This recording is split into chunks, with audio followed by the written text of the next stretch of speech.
I've put together approximately 35, maybe 37 videotapes, and all the information comes from a book dictated to me by God as his righteous servant, a man described in Isaiah 53, and the man described in chapter 11 of Isaiah, the descendant of David, the twig from a shoot that grows out of the stump of Jesse, and it is a stump because of the vanished and felled ancestral tree of the kings of Judah, the line of Jesus. He cannot be the man of chapter 11. He's not the anointed one. He's not son of David. None of that's true. The other book, that book is called Isaiah 53 in the Day of the Lord. And there's about 3 chapters in those particular videotapes that come from the second book that we wrote not too long ago. He dictated to me. It's the story of my life. It's to show you how I fit the verses of Isaiah 53 with regard primarily to suffering, familiar with disease. So that would be wounded, and as it turns out, cancer. But the other words that you find in Isaiah 53, punishment, maltreatment, crushing, bruising, chastisement, okay, that is all in God's power. That's all in God's power, all those words. But the books are unpublished, shunned and despised, accounted afflicted by God, plagued. Nobody understands. This is so different than the Judaism the Jewish people have been taught. This Messianic era that will never occur.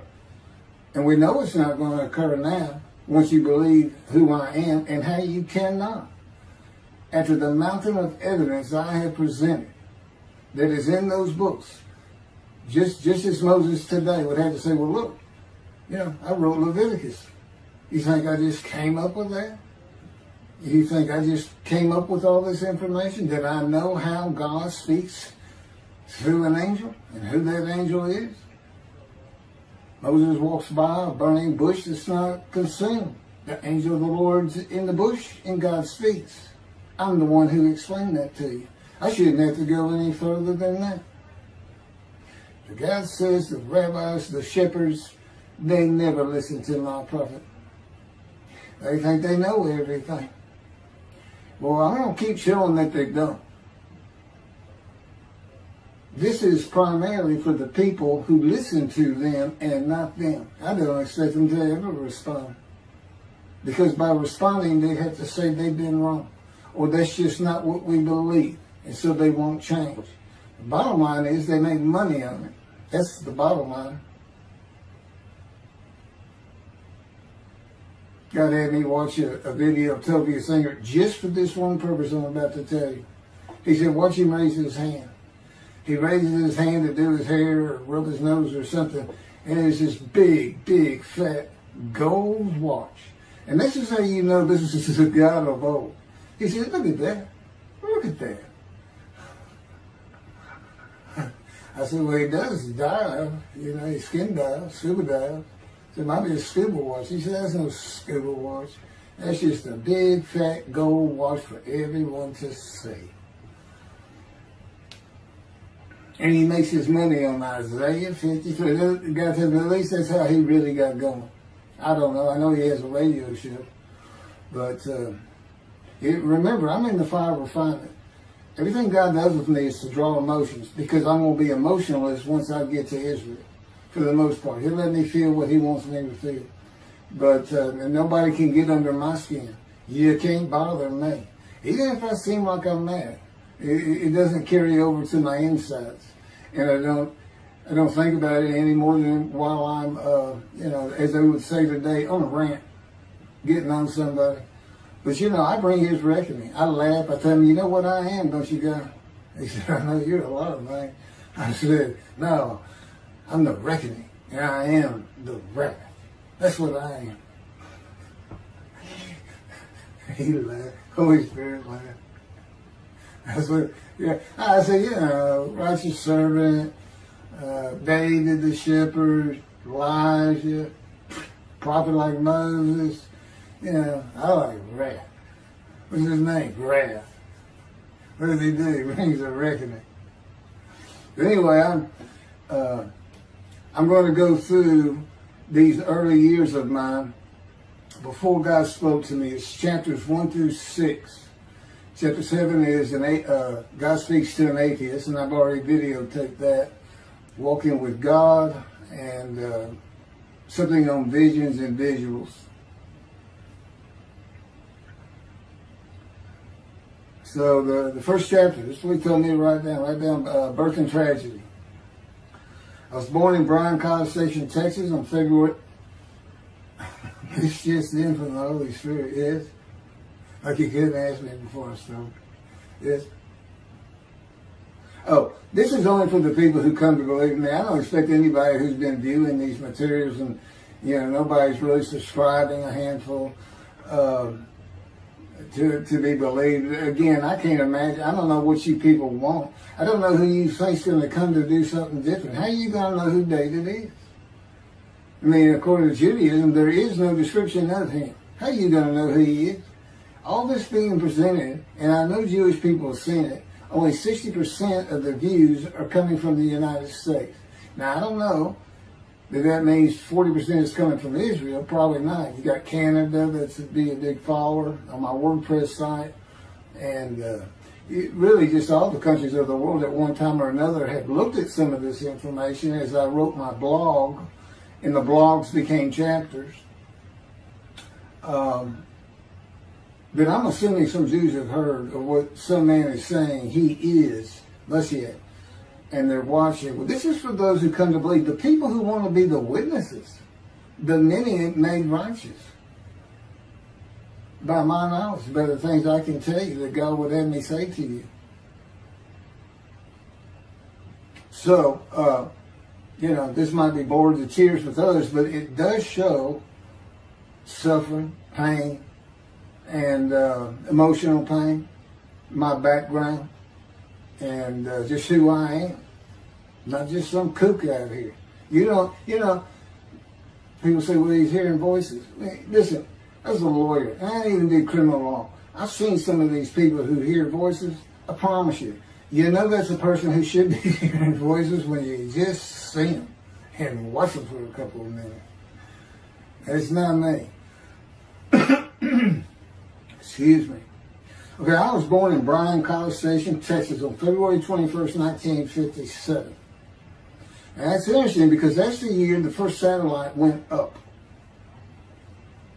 Russia sent up Sputnik, which was really 3 different satellites, and altogether they were called Sputnik. That is considered the dawning of the age of the internet. Now, I've asked God, how did you select me? How did I be blessed with this and learning all these things with this crazy life that I've had? And but he won't answer me. He's gone poker. This poker guy, he's not going to talk. He's not going to change expressions or anything, or me getting an impression that he is. And so I tried to come up with it on my own, and that is where I started. I said, because I know how important the internet is for this. It's the only way to get things worldwide, and all the teachings that have come through it. I didn't know, I'm 63. I'm not like the young people who can just text messages without looking at the phone and all that. But he's taught me everything. He taught me how to set up Facebook, Twitter, you name it. He would just say, go to your computer, do this, do that. Commanded and directed to become very good at the computer and, of course, word processing. I'm a regular secretary, except I still henpeck with one finger. I used to. But God says that's to show you I have perfect use of this disfigured right arm. It just doesn't have muscle in it, and my shoulder shorty. Anyway, I was born in Bryan College, and that's where Texas A&M University is. And my dad was attending Texas A&M when I was born. I graduated from there 22 years later, which is a story in and of itself. So I was born premature in the 7th month of my mom's pregnancy. I was born in February, and there were many complications. My parents were told I would not make it through the night, and they should just take me home. Mind you, this is 63 years ago. The biggest problem was that my insides had not fully formed, and it was impossible for me to take milk. Mammy, my great-grandmother, told my parents, boil rice. Feed him the rice water. It's got all kinds of nutrients and minerals in it. Dad says he threw out a mountain of rice those first few months. And it would not be my last encounter with death. So my dad graduated and we moved to Metairie, Louisiana. And his first job is an oil and gas geologist.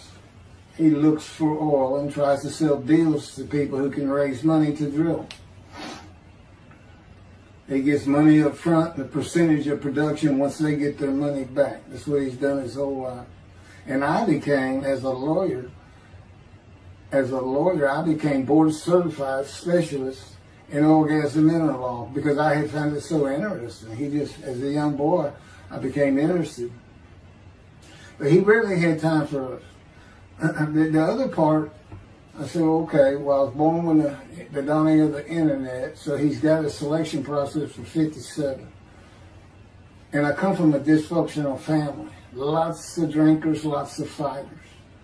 And on my mom, her grandfather committed suicide. It's tragedy. Earth and tragedy. In the Great Depression, he lost everything. He owned land in what is now downtown Dallas. But then when she was about 4 or 5, her mother went down to the market square in Crockett, Texas, small East Texas town. Everybody has their courthouse in the center of town, and there's streets on either side with stores. She went to the hardware store and purchased rat poison. She hadn't gotten hardly out the door when she opened it and took it herself.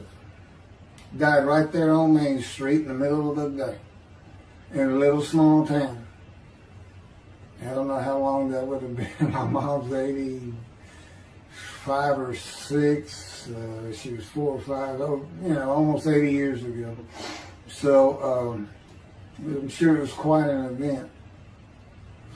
And her dad took her and her sister's about 2 years older, to Metairie, and not Metairie, to someplace in Louisiana.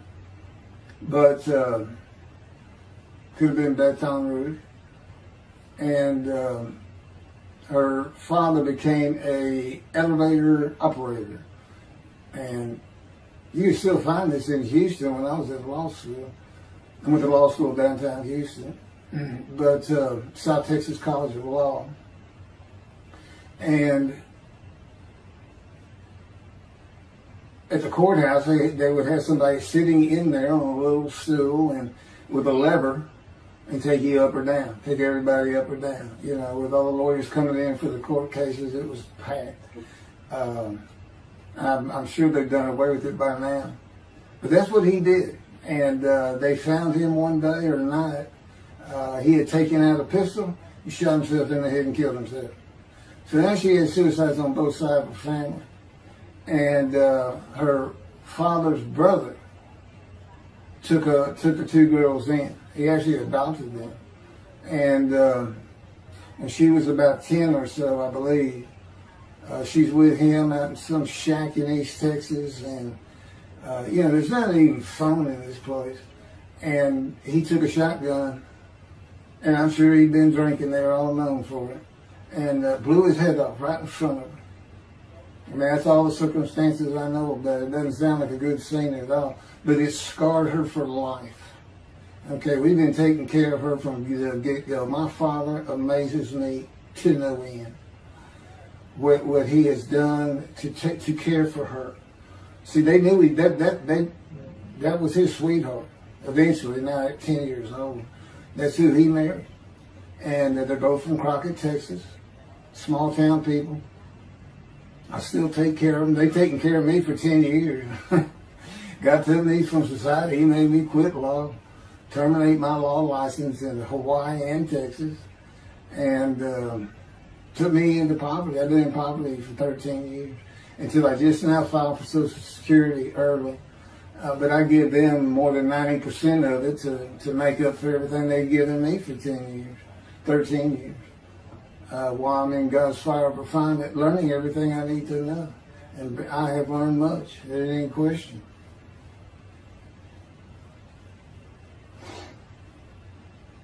So anyway, there's 3 suicides. There's 4 suicides right there. So it's a family of tragedy.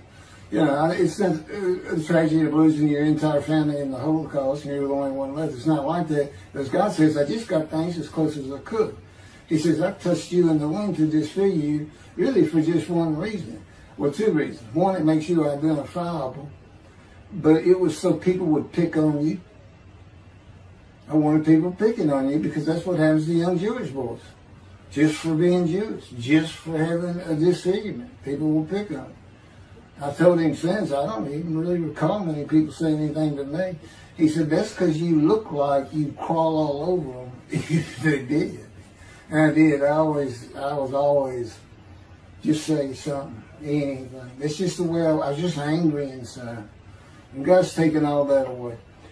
But I can still go on a good rant. But,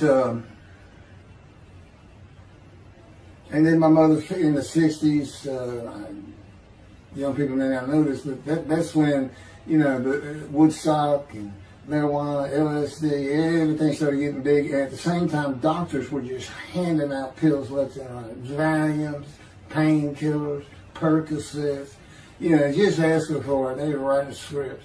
And I know today they put a lockdown on that, but she got heavy into it and drunk all the time. I'd have to come home from school and stay with her, and she became such a different animal, a different person when she drank. She became a little girl, you know, and having your mom act like that and slobbering, and, you know, go in there to be Valium dripping out of her mouth with a bottle of booze by her. So it was an ugly scene. And so I came from a dysfunctional family, so I think God wanted that. And He's there with me from my first year to make sure that I live a life of suffering. He orchestrated many of my wounds. And He's taken me back in vision to see these things. And His visions, one thing you don't pick up in the Bible, when I say Bible, I'm talking about the Jewish Bible, the Hebrew Bible, that's not, unless I say otherwise. Which is like when God says, my peoples. If He just says my peoples, He's talking about the Jewish people, the chosen. I mean, He may say the peoples of Moab, or just by the context, you know, He's referring to another group. But that comes up all the time. So to add to that, she tried to kill herself a few times. And when I was 10, my dad was at a Texas A&M game in Dallas. And I know it was 1967, so I was 10 years old. Because I'm very familiar with that particular game. It was against Bear Bryant and Alabama Crimson Tide.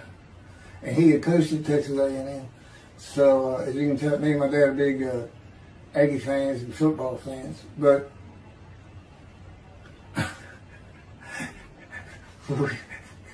I had been assured we'll be able to see those games in Israel. Somehow it might be technically. He said, we'll get it. That's the Holy Spirit. We'll get it. He's so funny. I don't know where my sister and brother were, but I heard some noise and I went down about 1 or 2 in the morning, and our stairs curved and there was a little bay window cut out, and I looked down out into the living room. She's laying newspapers out, and I just sat there watching. I didn't know what to do. And she got down that paper and took out a butcher knife, not a razor blade, a butcher knife, and opened her wrist up. And this happened again years later when I was in high school. She opened her elbow up, and that was god awful. I don't know. But before she bled out, my dad opened that door. I sometimes think she knew he was going to be there soon, would probably save her. But it didn't look good, and I hated myself for not doing something. Maybe that's why I was so angry. Anyway, because I didn't do anything, I just sat there. I couldn't move. I don't know. I don't even know what I was really thinking, really. But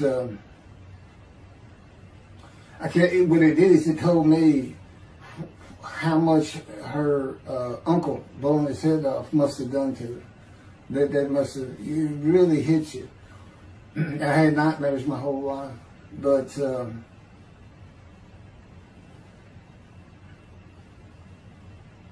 I was 16 when she did the thing with the knife.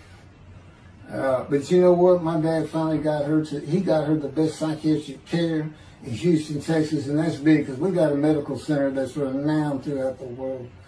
And they put me back together many a time. And she never did that again. And the amazing thing is how different she is in her very advanced old age. I mean, it's like she was never that person of the 60s and the 70s and the 80s. I don't know how my dad survived it. I'd have never stayed. I'd have taken the kids and said, try to find us. But he's not out there. I've never seen two people who love each other so much. It's crazy. But anyway, I was married for 20 years and we weren't like that at all. We finally divorced for irreconcilable differences. Okay, my first major surgeries when I was 2 years old. My first surgery. Up above here, I have a scar. I had my first of many surgeries. Been born without my right pectoral muscle, small shoulder, withered arm. And there was some, the movement of my arm was restricted. There was some tissue in here that had to be cut out. So they opened me up and did that. I was born right-handed, but I do everything left-handed, except for light things. Like I shoot a basketball right-handed. I throw a ball right-handed. Darts, things like that. But bowling, I'm left-handed. You know, anything heavy. And I was quite an athlete. If I'd had two good arms, I'd have probably been on scholarship. I was already offered a partial scholarship at a small school for track, even with this bad arm. But I just didn't have the fast start. You got to have two strong arms just pushing out in front of you. But I was some kind of quick and fast. So we moved back to Houston, to a place called West University, a suburb. And this little story, I don't even like telling it, but God tells me I have to. And he had something to do with it, but I'm not going to go into that part of it. So anyway, I had decided when I was in second grade, I was tired of school, didn't want to go anymore. I don't exactly know why, I just know I said, that's it, and I'm not going. Dad came to get me up and take me to school until I'm not going. And it was on. He was going to get me there. It took him about an hour to get me to the car. Fighting and screaming and running around and hiding, getting under bed. You name it, I was doing it. And anyway, he finally gets me to the school, but he's too tired. He wasn't even going to try to get me out of the car by himself. So he get out and he goes and gets the principal. Now, my dad's about 6'2", but he's real slim. And but he comes out with his principal who's taller than he is, and he's a hefty guy. He's burly. Anyway, so they come and they said, get out of the car. I said, I'm not getting out of the car. I'd already locked the doors. Only the two front doors locked, and it was those locks that you pull up and push down. So my dad used the key, and he popped that lock up, and I slammed it back down. Said, I'm not going to school, I told you. He threw some keys. They started throwing the keys at one another over the roof.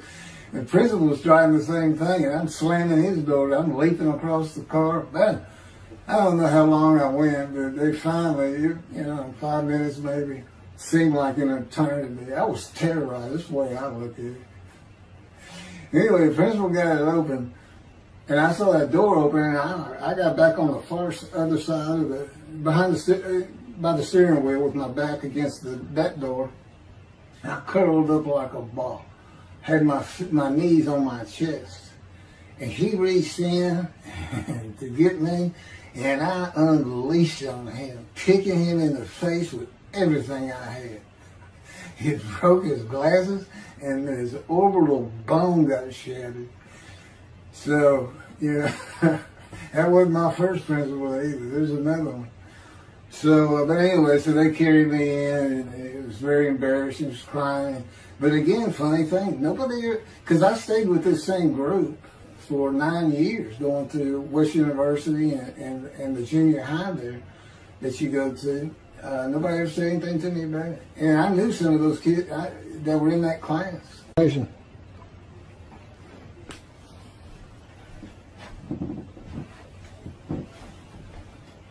My camera only goes for half an hour.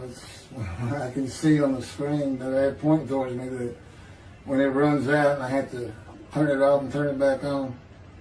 But anyway, that ended my fight with my first principal.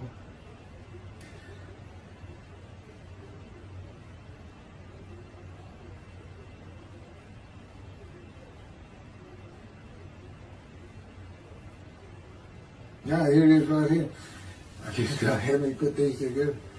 In the 10th grade, the principal of the school told me to cut my hair. You know, I had long, blonde, wavy hair, well past my shoulders. Again, this was, I graduated high school in '76, and this has been junior high, so it's in the early '70s, but it felt like the '60s still. And I kept in a ponytail. It was neat. It was a school-wide policy. I think I was one of the last people to cut his hair. I was hiding all the time. I was always on the alert for the teachers that would turn you in. But I went and got it cut. I told the barber right at my collar. Sat there in the chair, cut it right at my collar as I was instructed to do. And then I was commanded to return to the principal's office. And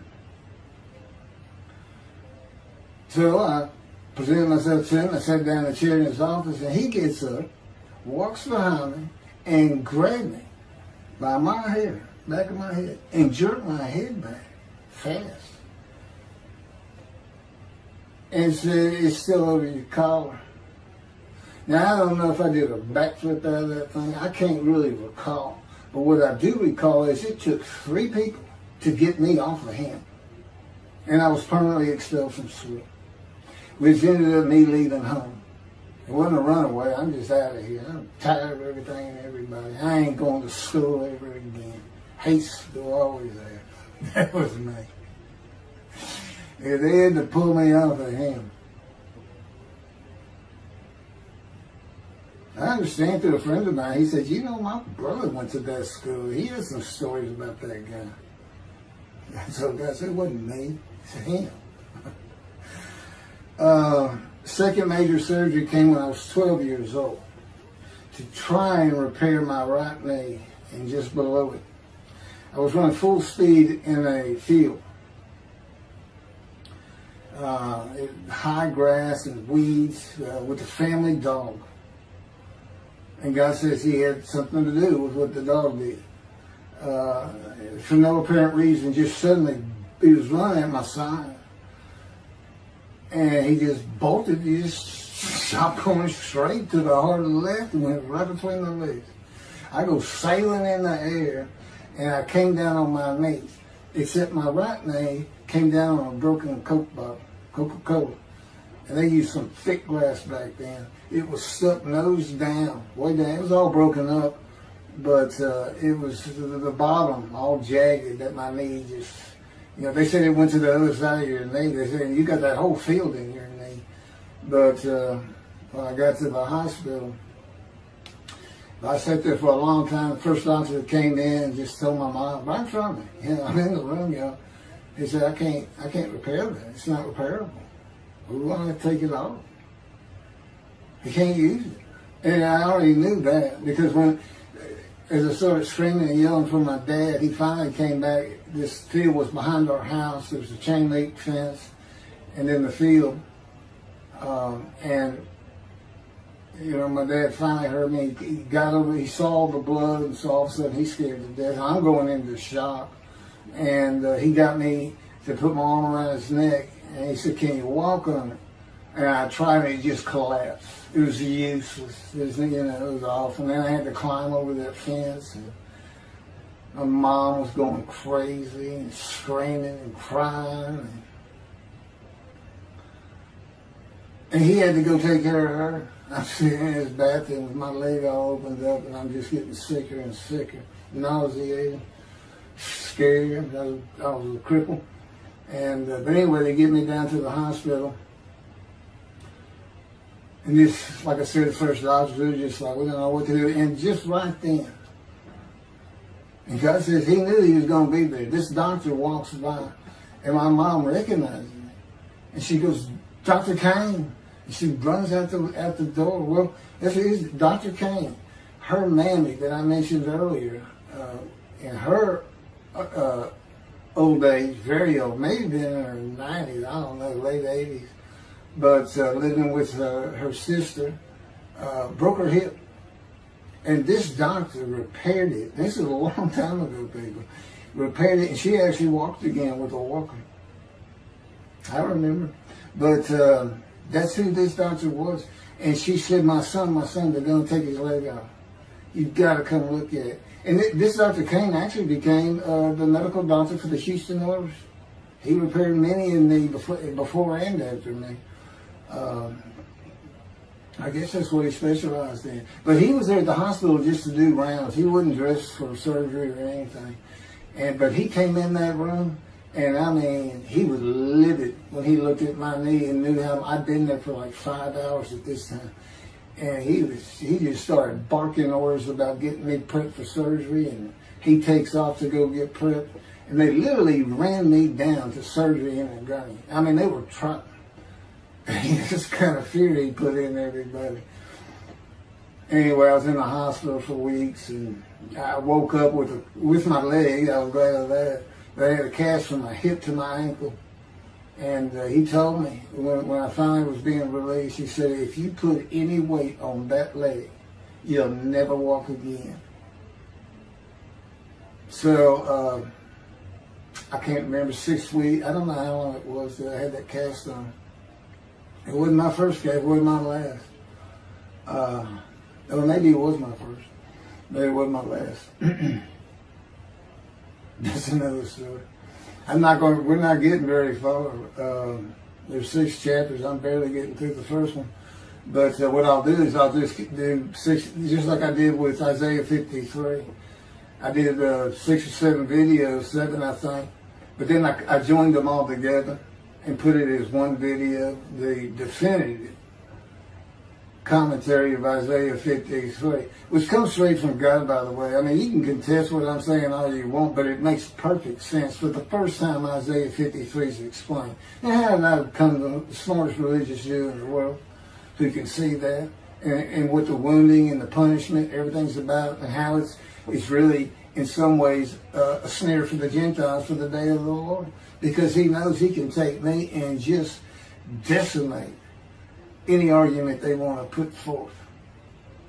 You know, in particular, I'm blemished. I'm the Antichrist. In that I am exact opposite of Jesus Christ. Okay, he's so smart, he was teaching synagogue at 12. Supposedly he was a perfect, beautiful man. I'm disfigured. You know, I'm not bad looking, but I'm not, I'm not Brad Pitt or anything. Anyway, and sinner, I wasn't a habitual sinner. I was a good person. I was good to other people. I was very compassionate. I said there was already a lot of humble in me. I didn't log myself into things I could do over others. Like being the fastest guy on top 5 at school and the fastest in the neighborhood. I didn't brag on myself. But as he took me back through my life, and informed me when things were sin, it just seems like I touched on all of it. And if murder in your heart is actually committing that sin, as the Christians say, I don't really go with that. But then there's really not much I've missed. So I'm a sinner. And, all Jesus can say is, well, I'm a sinner too. I'm lying. All you got to do is read the scripture in the Gospels. You see where I'm lying. That's easy. And I came from the banished line. I thought I was the man of Isaiah 53. I thought I was going to be exposed to death, but given long life. This is what he would tell you if he was here. He said, but you know what happened? They crucified me. And on the cross, I realized I'm not that man. This isn't exposure to death. This looks like a sure thing. Father, Father, Father, why have you forsaken me? That's Jesus Christ saying, I'm not the man of Isaiah 53, and I just figured it out. That's what that is. I ask God sometimes, you sure you didn't have that written? Why on earth would they write that down? They forget about it. We need to forsaken me. That's what it's about, Christians. They got their way. They can explain that being counted a sinner means he got crucified with the sinner beside him being crucified on each side, left and right. So there's three of them, so he's counted a sinner. Okay. You know, it's supposed to be descriptive. It's supposed to be able to find the person to this. You might tell Judaism the same thing. You know, this is to find somebody. It's not the people of Israel. They're all kinds of people. Now, we're looking for a guy so God can have a Moses. Why? We have a new covenant. Why? It's the day of the Lord. Why? Jeremiah says so. That's why. It's so easy. The lamb blooms again. Okay, and he's coming to covenant friendship with the temple. So the lamb blooms again at a time when there's no temple. Jerusalem's going to be rebuilt. It's a metropolitan today. This is no Jerusalem of antiquity. The old city might be too big. And I'll make a new covenant with you. I'm going to forgive all your sins and remember them no more. That will cause Torah to be written on your heart. It's a metaphor. When did he do this before? Oh, that's right. Assyrian Babylon exiles. Isaiah was right before. God said, I forgive your sins, remember them no more. They became a holy seed. What they did? They built the second temple. What are we missing? The third temple. This is so easy. So it is the day of the Lord. There ain't any question of that. I'm just telling you it started with the Russians. Sputnik, those old Ruskies. And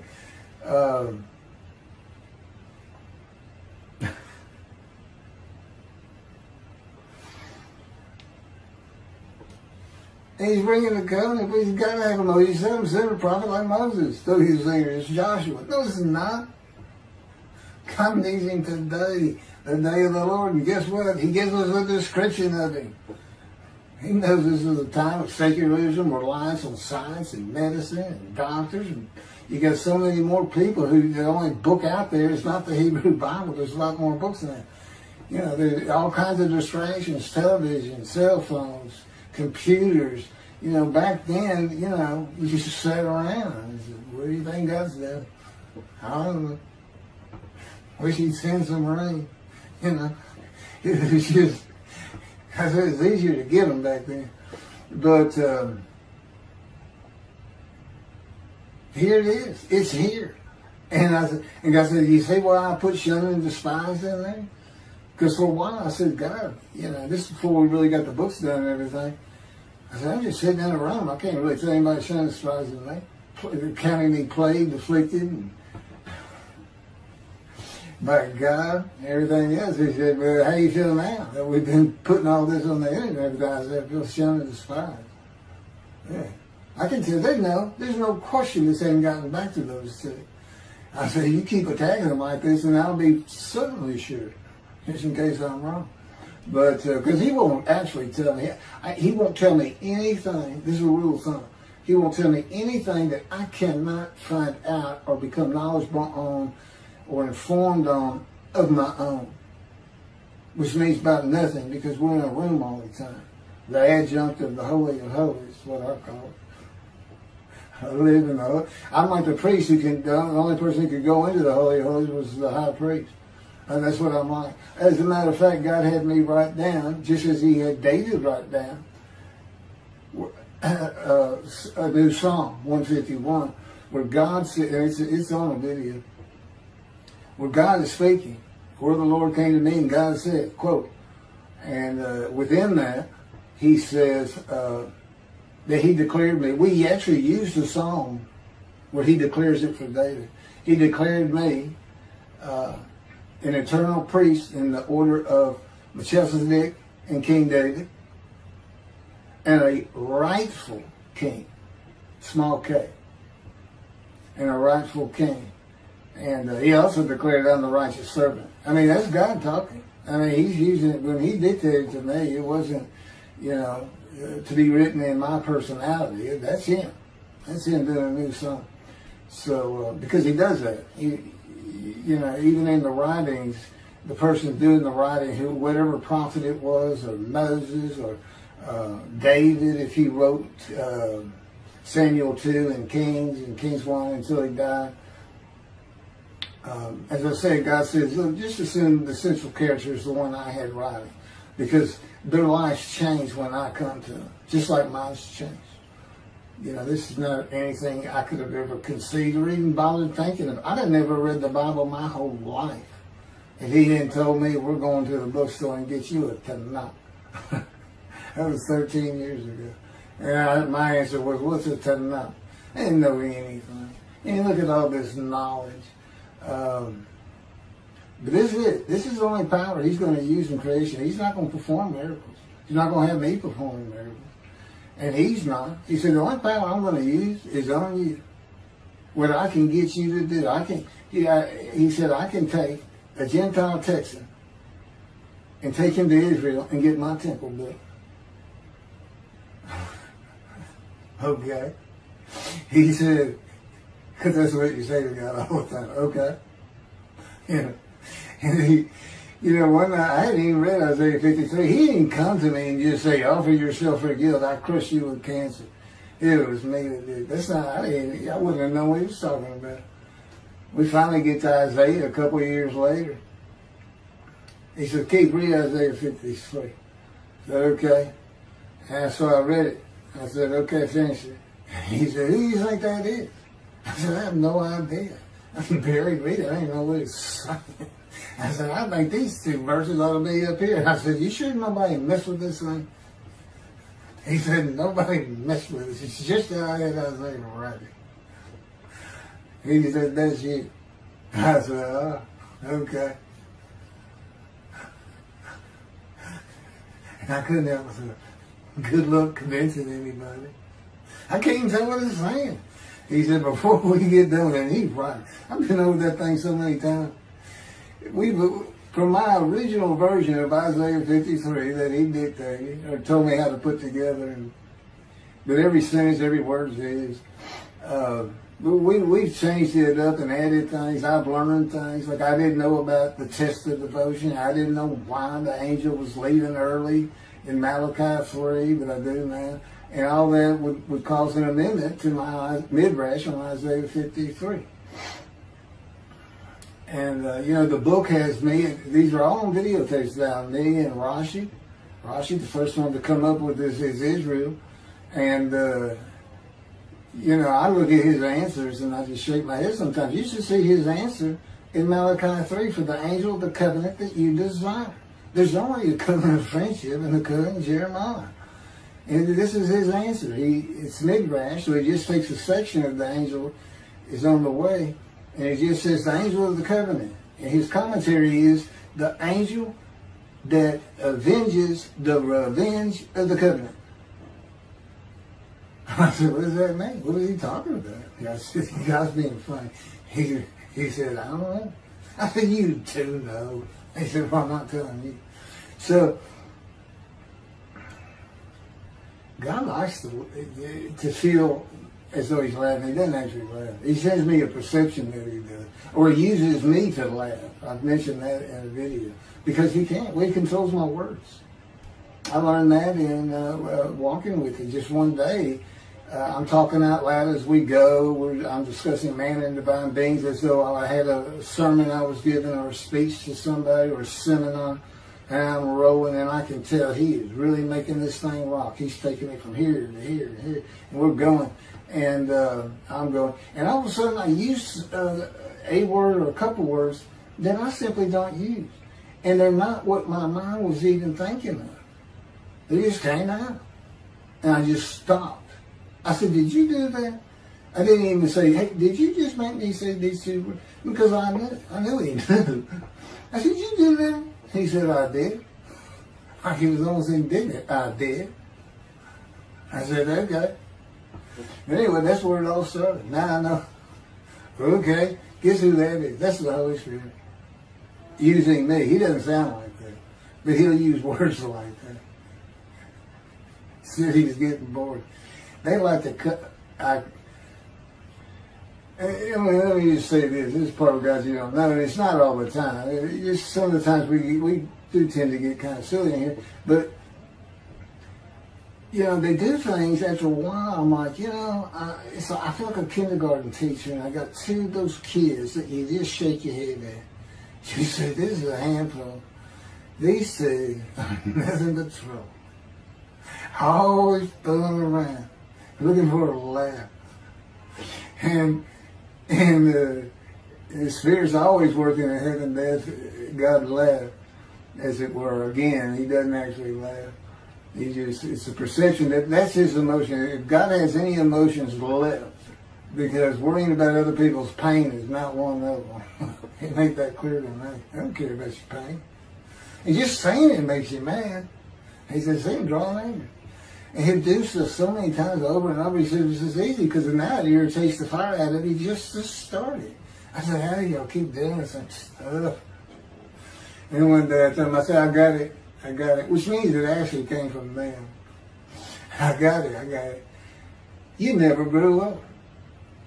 You never got sent to your room. You never had to climb that mountain to achieve something.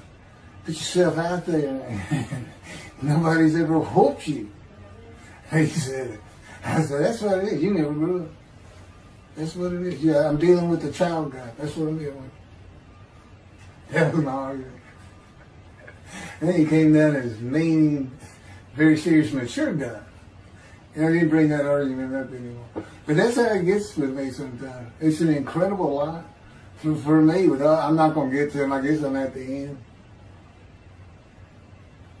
I'm getting close to when I got shot. I thought that was a new chapter. Oh, it's not. Well, I'm going to pick, this is getting long. Anything over half an hour, we try to stop. Now, my Isaiah 53 is 5 hours. But, you have to watch it all at one time, of course. He doesn't hardly let me watch it. Yeah, I don't even watch them before they get posted. He said, no, you watch it later. Because it comes on my TV that he got me. And I didn't know at the time it was going to be, that he was serious about doing videos. And I certainly didn't know about making it a backdrop. He decides everything. He tells me when to eat, when to get up. I don't sleep hardly at all, 2 or 3 hours a night, and sometimes less, and take a half hour nap sometimes. But I found out I feel fresh. I don't need that much sleep. He said, well, you're not really doing anything. Why do you need a lot of sleep? And see, that used to make me mad. Now I just laugh at it. Thank you very much for listening. I'll pick this back up on another video, and eventually I'll put these first 6 chapters, just like I did Isaiah 53, because it's a book that he dictated to me. I can't get it published. I'm going to put it on YouTube. That's why I'm reading it. And as I said, if you don't want to listen to it, don't listen to it. But the information that's in these books and in those videos is, that's my proof. And quite frankly, God says, if that's not enough for them, well, that's just too bad. Utter destruction is what they end up getting. They better learn how to listen to the prophet. See, it's no different than the people back then. You'll say, well, why didn't they listen to Isaiah? Why didn't they listen to Ezekiel? Why didn't they? They laughed at Ezekiel. That's what Rashi says in his commentary. I didn't know it was laughing at him, but they just ignored him. Everybody thinks they know it. But in any event, I do know there's one chapter we haven't put in there, and that is recognizing a prophet in a town. It says Moses vouched for Joshua so he didn't have to be tested. Now, the problem with all that is, and I think why about hadn't had to put it on video, is that they're looking for a seer, somebody who can see the future. But see, that's antiquity. I mean, that's not what you're looking for today. Moses wasn't a seer. And none of the prophets were seers. They just wrote down what God told them to write down. God's the prophet. Is the one making prophecy. And what he does, he doesn't actually just, quote, see the future. He walks it through. He says, okay, right here is when they're going to send up a satellite. This is where humanity will be at that time. He can walk it through in his mind. As I mentioned, his eyes, he doesn't have them. It's just his absolute knowledge of all things. He can form a picture of this room. Me, it's in here. He knows every atom of my body. And it's like he does a vision for himself, a visualization. That's what I call when they put pictures in my mind. He says, and he puts it into the spirit's mind. And they're both within me. You know, the big cloud that just came down. If you're sitting in a room with me, it envelops you. But it engulfs me, it goes through me. My little spirit cloud becomes part of the big cloud. That's why God is in his spirit. Here's the elements of spirit. Here's the elements of God's presence, his mind. Two clouds, they just come together. They can be together. Okay, but God's still one. He created the other cloud. And then in this room, filled with them, my little spirit is like a little cloud that just came in and part of it. That's who I am. That's the man in divine beings. Okay? No, it's like nobody's really expecting it. Well, maybe it's because you didn't know these things. And now they want that. You know, I get the feeling shunned. Shunned means I'm not looking at that. It's not like a kook. We by faith, by the fundamental principles of Rambam from the Talmud, from his diagnosis of the Talmud. Why don't you do your own? Why don't you throw the Talmud out and learn some new stuff? Why don't you get out of antiquity? Every religion has an end times like that. Every religion ends up with utopia for its people. Everybody. Well, don't be like everybody. You're the Jews. Throw that out. Let's get practical. Let's have God in our midst again, in a man like he was in Moses. Let's point at him and tell the Christians that is the man of Isaiah 53. Here's what it's about. God says he's coming back. He told us we're not waiting on him like you. He said when he was coming back, he false prophesied 5 times. He ain't coming back. He wasn't who he thought he was. He told us on the cross. I'm not the man of Isaiah 53. He tells us. Well, that's what he doing. Father, why did you forsake me? I'm about to die. What do you think he's talking about? What do you think he's thinking about? He's not supposed to die. He thinks he's the man of Isaiah 53. So do they. It's mind-boggling because I'm the man. And there's nothing about me that says Jesus Christ. Nothing. You should hear me cuss God. I've cussed him trying to die. I've begged for death 1,000 times. He said, it's not been 1,000 times. I said, it's been hundreds. He said, well, that's true. You have cursed me more than any man in the history of mankind. And he said, and you did it face to face. And I said, you shouldn't make me so mad. He laughs, y'all. He laughs. Without cussing him, he did make some mad. And oh, you're kidding, that story? He gave me his perspective. This is how he did it. He said, Keith, imagine you created ants. And ants are living beings. In other words, they can think and they have emotion. Okay, you get a great big ant farm over here in your room. Okay, you decide you're going to get one ant to get all the other ants to do stuff. But you got to get him ready. And you get him ready the way I'm getting you ready. Now, he's mad at you. Right? I said, yes. Yes. And he said, now, imagine, I'm always laying in this bed. I got a big table. It's got a microwave on. I put my computer on. I got a big fan I like to have on. And he said, look over at that table. Now, imagine that ant got loose. And he is crawled up. And he is standing on the corner of that table. And he is giving you the what for in ant language. I mean, he's going. And he's turning around and shaking his butt at you. And he's cussing. And all this. And all you got to do is go bump. And he's gone. I said, that's funny as hell. And it is. And that's how he, that's what it does to him with me. The spirit will rile me up. I call him a troublemaker. Troubler. He's so funny. But God's so humorous. There's a difference in their humor. Okay, that wraps up. I'm told that does wrap it up. I'm going to pick up a gunshot. I guess it was worse than the accident to my knee. They ended up opening me up from between my breast and my pelvic bone, and now it's been 3 times. and eventually, the lung cancer and colon cancer and skin cancer. But the lung cancer is when they told you should have died from the colon cancer. He said, but this is it. We can't treat that. It's too advanced. You're gone and prepare to die. That was 20 years ago when the planes hit New York. It was the planes hitting New York that got me up off the ground one last time to see one more doctor. The life of God's righteous servant of Isaiah 53, chapter 3, gunshot. Shortly after I recovered from my knee injury, I moved to Fort Lauderdale, Florida. I was not happy about it at all. It turned out to be a lot of fun. I made some great friends and celebrated my 13th birthday. My only injury in Florida was having my front teeth shattered and knocked out, requiring caps, which was more of an ordeal than I would have imagined. We returned to West University in Houston after 2 years. My mom was not doing well at all, and it was getting close to her second suicide attempt. I was back with my old friends and did not have much supervision from home, and I failed ninth grade. I made my own decisions, and I rarely listened to others.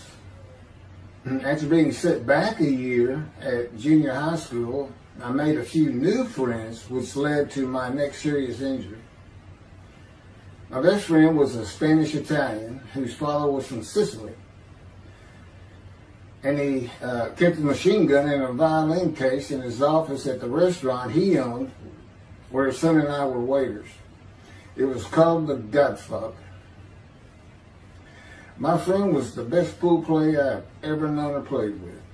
An absolute natural. I will call him Antonio, but that's not his real name. Antonio's girlfriend was a Jewish girl. I will call her Rebecca, but that is not her real name. Antonio was a Catholic Christian. Rebecca did not practice Judaism, and Antonio did not go to church. I was a confirmed atheist, and we never talked about God or Jesus. Rebecca's father had foreclosed on a ranch about 8 hours from Houston outside of LaGrange, Texas, Fayette County. LaGrange was famous for the Chicken Ranch, which was an illegal brothel that operated from 1905 until 1973.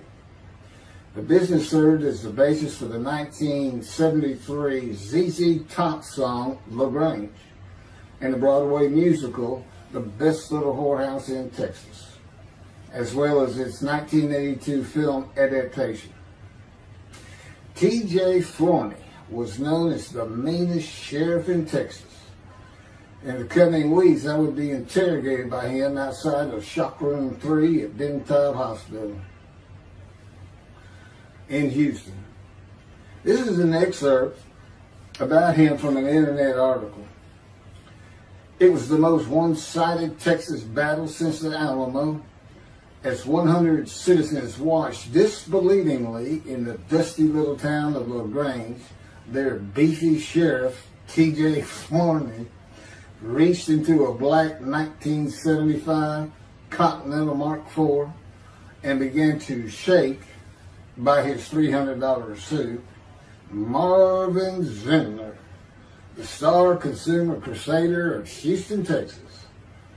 That's from People, June 17th. Next, the sheriff tore off Zindler's blue-white toupee, waved it in the air, and then finally ground the rug under his cowboy boots. Behind Forney's fury was the fact that on Zindler's last assignment in LaGrange 18 months before, he had filmed an expose, which resulted in the closing of a critical part of the local economy, the Chicken Ranch, a legendary body house. Antonio, Rebecca, and I first went up to the ranch in the summer of 1975. It was a small ranch house and small lakes with horses roaming around loose in pastures. We decided it'd be fun to try and catch one of those horses and go riding. The next time they went to the ranch house was in Rebecca's father's Mercedes Benz. Two-door convertible Mercedes Benz. I sat on the hood of that Benz with a lariat while she tore through fields trying to run down a horse for me to rope. The horses could turn too fast, and we never got close enough for me to rope one. What we could and did do on the next trip was bring guns. A 30-30 rifle, shotgun, and two 22 caliber pistols with holsters. As a backdrop, Antonio and Rebecca had broken up as boyfriend and girlfriend, and her attention had turned to me. I did not believe that caused any friction between Antonio and me, but it should have. It did not seem to be a source of animosity of Antonio towards me in any event. On October 5, 1975, we were all back at the ranch having a great time. Tony and I were shooting at cans with our pistols and practicing a quick draw from the holsters.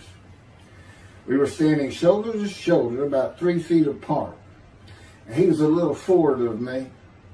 Rebecca came up behind us, between us, and said she wanted to shoot.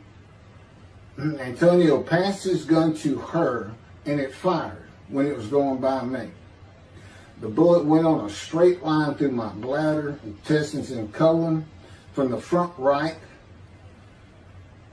and lodged in the back of my left buttock in my backside. I could see the trajectory in my mind. I fell to the ground, and Antonio fell on top of me, rolling me over and over. I think he was looking for an exit of the bullet. I told him to get me to a car and get to a hospital. Felt like Babe Ruth had swung a bat up between my legs. I never once thought of God. On a big ranch, there are several gates for different sections of land and different purposes, usually with chains and a lock. When we got to the first one, I told Antonio, drive through it. I told him to ram it. I knew I was dying, and all I could think of was, you have got to hurry. I didn't panic, but I had never been so afraid and had never felt fear like that again to this day. Sometimes I think I have forgiven Antonio for accidentally shooting me, but I had not and cannot forgive him for stopping at those gates. I'm still mad about it. I was seriously angry at him. We got to the LaGrange Hospital before noon on a Sunday. They had to call the doctor to come in. I asked the nurse for something for pain, and she told me my vital signs were too low. That if she gave me a shot of morphine, I'd drop dead right there. It would kill me. No pain medication. The doctor came and looked at me and said there's nothing they could do there. He told me they were getting an ambulance to take me to Houston, Bentob Hospital, where they operated on gunshot victims all weekend long and do to this day. It's a trauma hospital. Many young doctors from Baylor University, all around the state. It's the high desirable place to be because you're cutting all. If you want to be a surgeon, you're cutting all day long. I knew one thing with a certainty. I could not pass out or fall asleep. If I did, I would not come back. In an ambulance, I talked to two fellas that were tending to me, as much as anything to stay awake. I asked them such things as what it was like to be married, graduate high school, have a career job, but my mind repeated over and over, you have got to hurry. We arrived at dusk. This happened before noon when I got shot, so now it's getting dark. When the ambulance opened, my brother jumped in to help. My mom was standing by the entrance to the shock rooms in her fur coat. She later told me that since Bentob was a public hospital, it might help if they thought we had money. I didn't see my dad, but my sister told me later, the whole way to the hospital, all he could say was, to God, please don't take my boy from me. I had stayed awake for some 6 to 8 hours in awful pain. They took me to shock room 3. It was filled with people giving orders and very loud. On the table, the nurse told me she had to put her finger in my bottom, which embarrassed me. And I raised up like a sit-up and saw nothing but blood rushing from my bottom onto the table. You have to hurry is all I could say. They finished prepping me for surgery and rolled me to a hall in a line of others awaiting surgery. Then someone was saying my name, and I opened them to see T.J. Forney, Sheriff of LaGrange. He wanted to know if I'd been shot intentionally, what we were doing at that ranch, did we have permission to be there, and et cetera, et cetera. I told him I thought it was an accident and to leave me alone. I never saw him again. I didn't have to wait long. The orderlies bypassed everyone in front of me and took me to surgery. I awoke in a large room with about 10 beds on my side of the room and 10 beds on the other with other patients, and I could hear moaning and crying here and there. It took a few moments to remember what had happened and why I was in there. I fell back asleep, and when I awoke, my dad was telling me he would have me out of there into a private hospital as soon as possible. It was the next day when they transferred me to the Methodist Hospital in the medical center where they had operated on my knee, and I had spent weeks there. I had a hose with a bag coming from my bladder and a colostomy, an opening called the stoma, which is your intestine on the outside of your abdomen, with a bag over it for going to the bathroom. I was out of danger from dying, but still very weak, and I needed to gain some weight. The track team was already getting together, running distance and cross-country workouts provided by the coach, preparing for track meets in the following school semester. I lived about a half mile from the high school. The day I got home, I walked to look at the track. It did not seem possible I could get back in shape. I was afraid to cross the roads to the school. I could not even trot to get out of the way if a car came my way. My insides felt like jelly, and I had been warned that too much physical exertion in the first 10 days could cause a stomal hernia and my intestines to start extending from my body. I was homeschooled for the rest of the semester by a private volunteer tutor, and passed classes I probably would have failed. The beauty of that gunshot was that it changed me. I was never going to graduate high school, having failed so many classes. So I set up night school classes for the next and my last semester of high school. I was 18, soon to be 19, and a senior.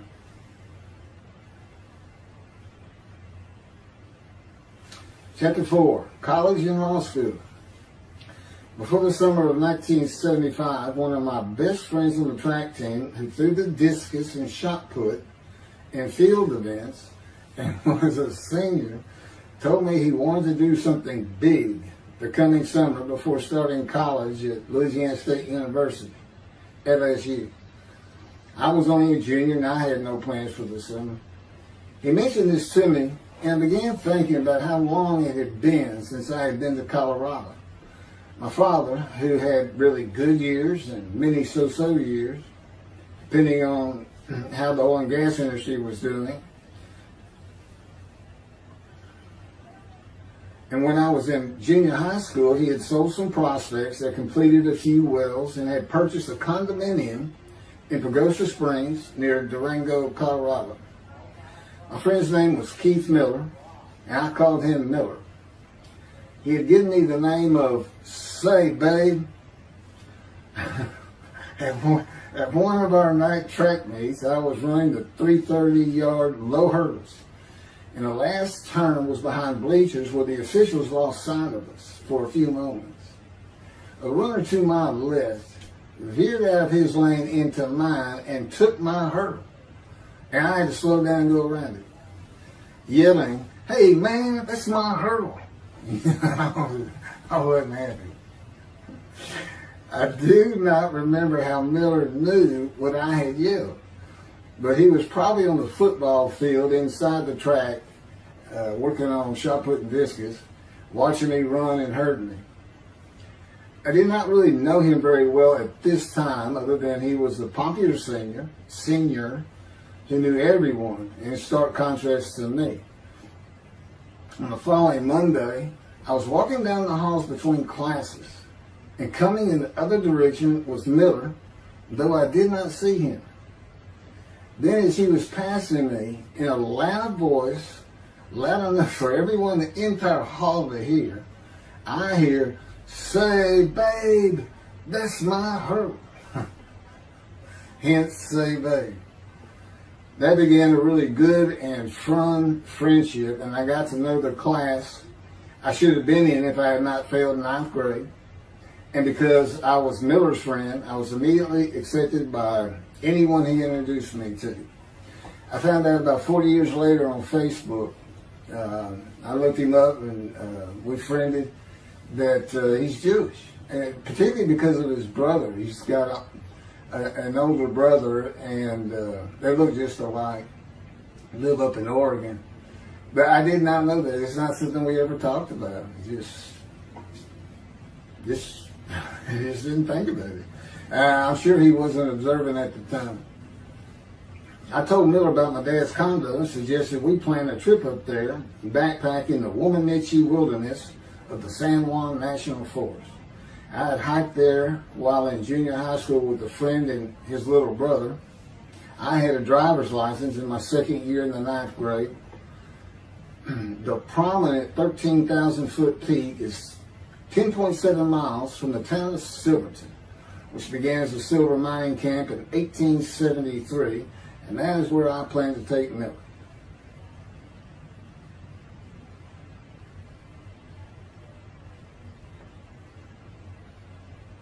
So Miller and I take off. We use his car. As I said, he was getting ready to graduate, and his dad had bought him a Toyota. I can't remember the name right now. My dad's condo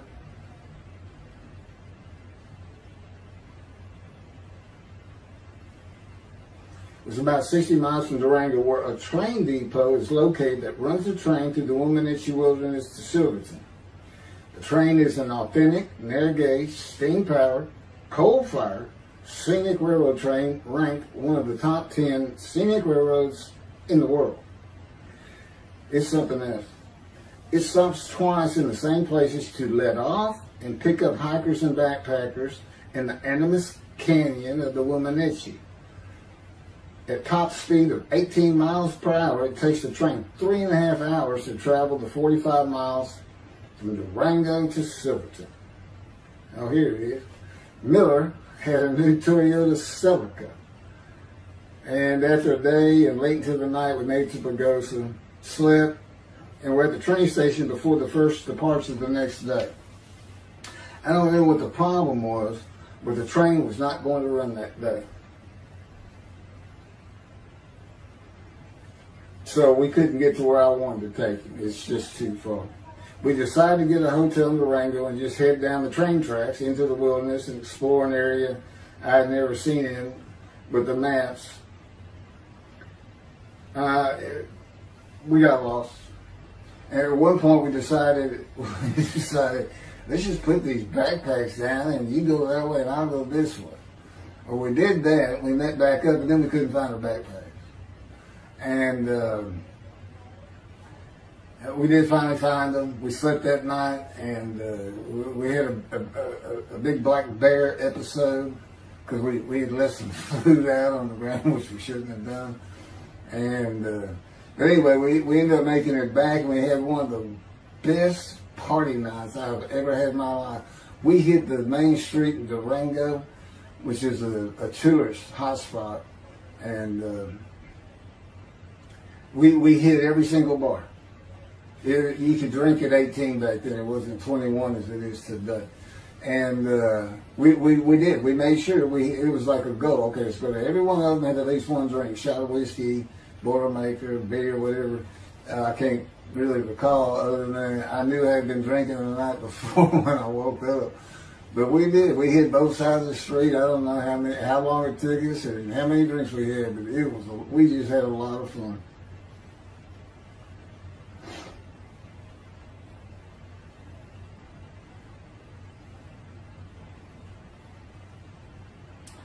Okay, I'll be coming to chapter, I guess it's 4.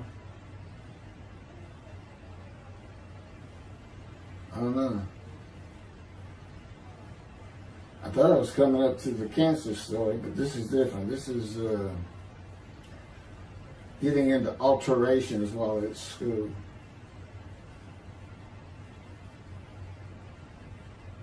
So anyway, I was shot on October 5, 1975, and by early December, so it was October 5, and then in early December, I had surgery again to put my intestines back together, which was, it was dicey. They kept telling me, we don't know if we can reattach. There's people like Bob Hope lived his whole life with one of these stonal deals, and it's just a horrible thing. It was successful. They put it back together, and they removed my bladder tube. The girl next door, who I had never talked to other than to say hey or hello, and who also went to high school with me, had been coming over daily, and she agreed to be my girlfriend when I asked her a few months later.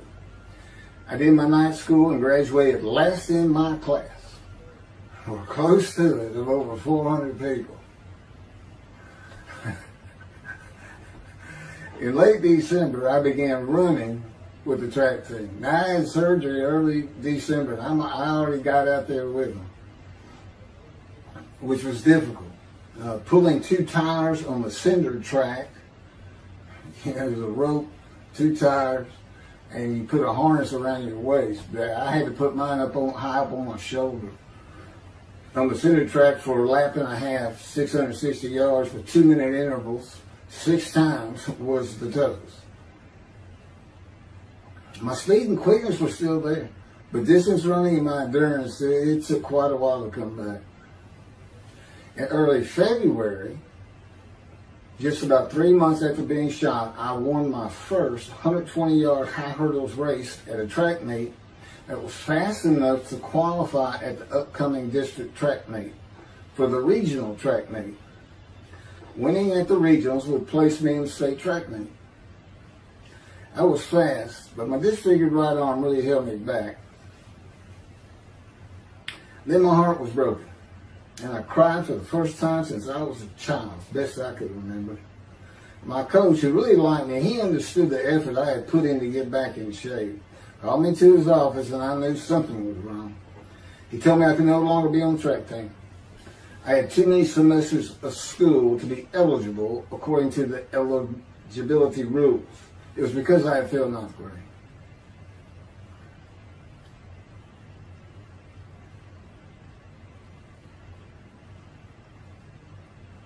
And of course, I had no one to blame but myself. Skipping school all the time, just not trying or caring about learning was why I failed. I was not lacking in intelligence and common sense, as many people thought of me. I could and often did read a complete science fiction paperback book during the school day. One day. I get them from my brother. I just sat in the back of each class and read my book, and the teachers always left me alone. I also was suspended from school a couple of times for fighting. First fight was in the gym in the bleachers with the principal on the floor telling us the do's and don'ts for the second semester of the 10th grade. This is 2 years before I was shot. I found out he already knew me by name, and I had never talked to him. The second fight was with the same guy, but this time we took it across the street from the school. He had about 10 of his friends, and I, being pretty much a loner, I had none. They were African American, bused into school from neighborhoods far away. And I just didn't understand them, or know why they even talked to me with words I did not get, like word, or say, man, can I hold $1?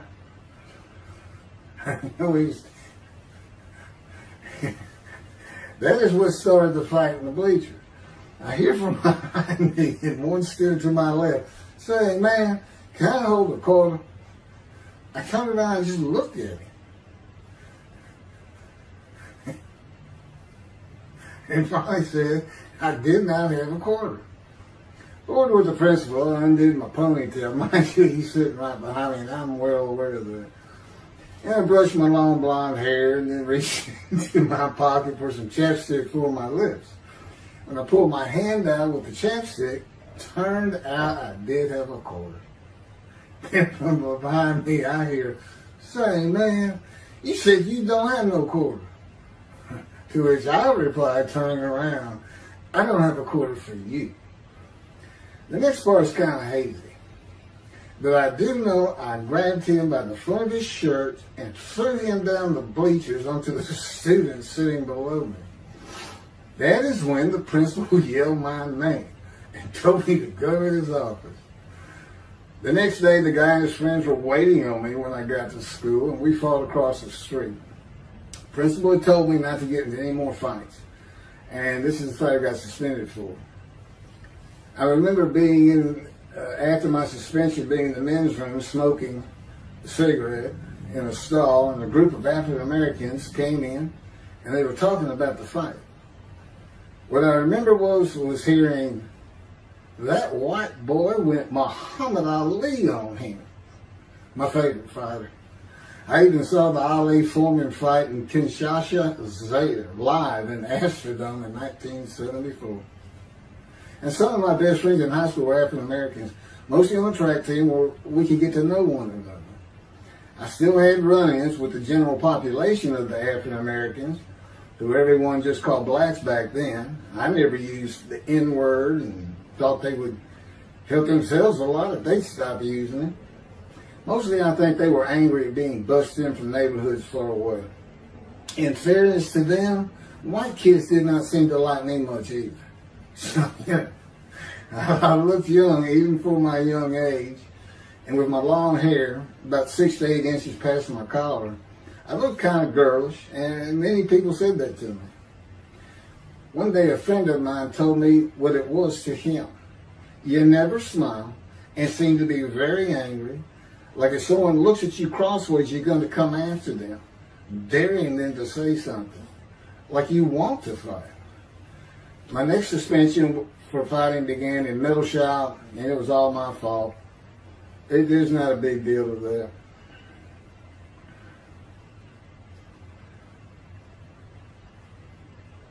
The last fight I was ever in came right before I was gunshot at the ranch.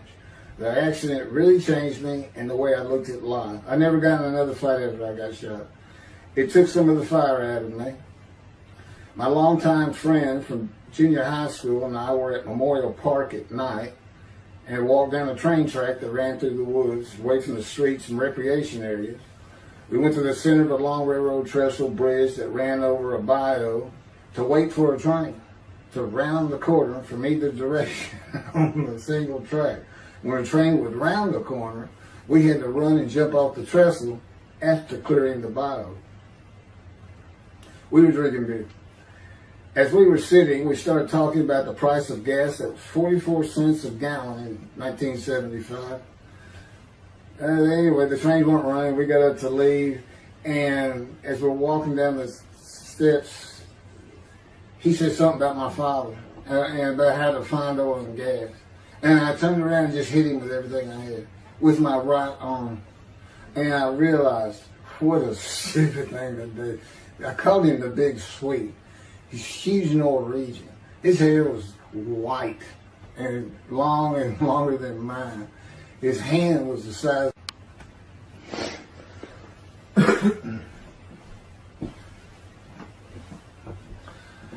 And I had nowhere to run. That was the really dumb part of it. I mean, I couldn't move. I couldn't use my quickness. I couldn't box as I had with the fellow across the street. And he just took one big swing. He's very athletic. Coaches all wanted him on the high school team, but he didn't want to. Football team. And but anyway, he hit me just one time. That was the whole fight. It was just 2 hits. My measly hit with my right arm. I was fast, And I hit him when I wanted to hit him. Well, I say that. I didn't even think about it. But he just about knocked me senseless. I mean, I saw red. And so anyway, that was it for our friendship. We just, although after I got shot, he and I got back together a little bit. But by that time, I had met Denise next door. And I wasn't going to be going out drinking beer at the trestle anymore. I was going to get serious, and that's when I set up my night classes and everything. The big Swede.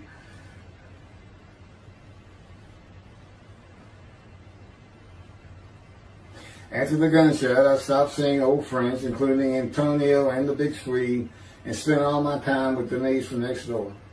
I knew I wanted to be someone who succeeded in life. My dad always told me when he was angry with me that with my smart mouth, I was never going to be anything but a ditch digger or a lawyer. While he said lawyer in a derogatory way, he got me to thinking I'd like to be a trial lawyer. I had to get into college first, and the only school I wanted to go to was Texas A&M University. Anyone who had ever known me would tell you that I was not even close enough to being smart enough to go to any college, much less Texas A&M. I would tell you I had never applied myself to the task of learning. Texas A&M denied my application. I called them and pleaded and argued, and finally admissions said that if I came for the summer semester of 4 classes and maintained a B average with no fails, they'd let me in. I did it, barely. I almost failed calculus to get a D. Just a quick thing on Texas A&M, because it relates to World War II, which always makes me think of the Holocaust, and how many Aggies were involved in that. Texas A&M enrollment began on October 2nd, 1876, and admission was limited to white males, and all students were required to participate in the Corps of Cadets and receive military training. Many Aggies served in the military during World War II, with the college producing 20,229 combat troops. Of those, 14,123 Aggies served as officers, more than any other school, and more than the combined total of the United States Naval Academy and the United States Military Academy. During the war, 29 A&M graduates reached the rank of general. Texas A&M is more than a great university. It's the home of the Aggie family with a long history of spirit and tradition. And I'm going to pass through all that. You can read, I got all this from Wikipedia.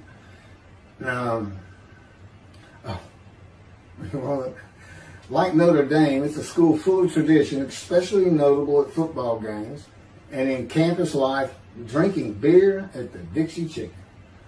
I had a good friend in what is now the Volunteer Corps of Cadets, and we've been shooting pool and drinking beer all night on the weekend, and finally left sometime after midnight. I walked my friend back to the quad, Corps Cadet Quad, a large open area where people could gather, surrounded on 4 sides by dorms for cadets only. And I dropped him off at his room. Before he shut the door, he looked at me, and not for the first time, said, "Want to race?" He's fast. We race many times. I said, yeah. Of course, we were pretty much, we've had a lot of beer. I said, yes. And he went to the end of the hall and took off at the other end of the hall. He was fast, but I was pulling away with just a few yards to go and hit the wall before I could stop and busted my chin open. Blood's pouring out everywhere. People opening doors. Look, that's what the little guy did to the taller guy. I also sprained my ankle. These are my injuries at Texas A&M. I also sprained an ankle so severely playing basketball with football players that I was in a cast for 6 weeks. Those were my only injuries in the 3 years at A&M. It was the gunshot that changed me and everything in my life. I married Denise when I graduated from A&M in '79, just 3 years after graduating high school. I went through in 3 straight years because I had those hours from the first summer. I just went ahead and went the next summer too. And I got out, and the average for most A&M students is 5 years. But I went through in 3. And of course that meant I never dropped a class, which also meant I had a low GPA, grade point average. And I didn't realize how important that was for admission to law school. I was denied admission from every school across the nation I thought I could get into. I do not know how my dad knew about South Texas College of Law in downtown Houston, but he made some inquiries and found out the dean was a graduate of Texas A&M. And we're known for helping each other. We set up an appointment with the dean. I told him of my rather intense home life and wayward ways, and that the A&M had given me a chance to prove myself as a capable student. You know, he hemmed and hawed, looked around the ceiling, and gave me the same opportunity A&M had. 4 summer classes, D average, no fails. I did it. I was terrible at chemistry and math, but it turns out I had good reading and comprehension. It's probably from reading all those science fiction books in school. I graduated in '82, and I did great on the bar examination. Keith Ellis McCarty, attorney at law. Who would have believed it? Which reminds me of verse 1 of Isaiah 53. Who can believe what we have heard? That's what any of my friends would say about me getting out of law school. Much less what's happening today. You go find somebody that knew me in high school, they say, who? Oh, that can't be true. Get out of here. I know him. Forget about it. Chapter 5. 27-year headache. I'm going to pick up with that on another video. And then that'll be it. Some general comments. 5 and 6. I'm not sure what 6 is. Yeah, 27-year headache. I'll go ahead and mention God in one of these accidents. And I won't say anything about the dog who took a hard left between my legs, just about severed my knee, my leg at the knee. I won't mention that. Or hitting the big Swede on the track. Unbeknownst to me, my arm just took off. I wouldn't have hit him with my right arm. The things he has shown me. And getting gut shot. Yeah, I think I would have figured out, you probably shouldn't be hanging out with this fellow anymore if you're going to be talking to his ex-girlfriend for another. Little things like that, he controls my perception. Little things like that in my life to make sure I am the man of Isaiah 53. If anybody thinks I'm going to back off saying that, they're wrong. I have been through too much. My whole life is dedicated to this time, the day of the Lord. As a matter of fact, what about my day? That's right there. What about my day? Well, he said, well, first of all, God's speaking with you and living with you. Most people say that's pretty good. I said, yeah. But anyway, here's something he's promised me that he lets me check out all the time. And I'm going to put on the screen.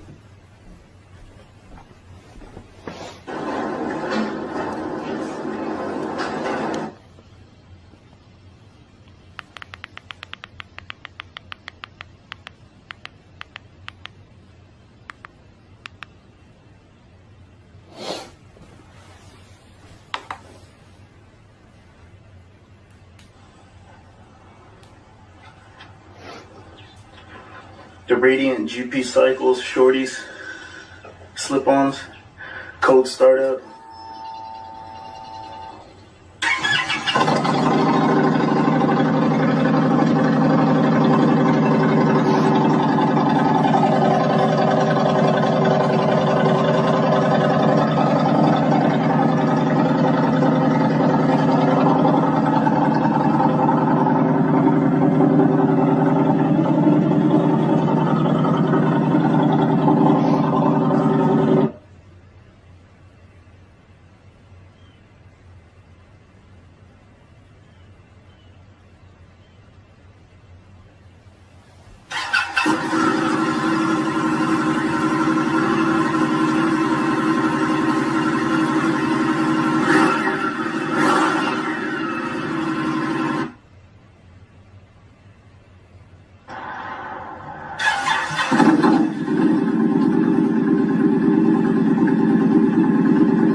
27-year headache.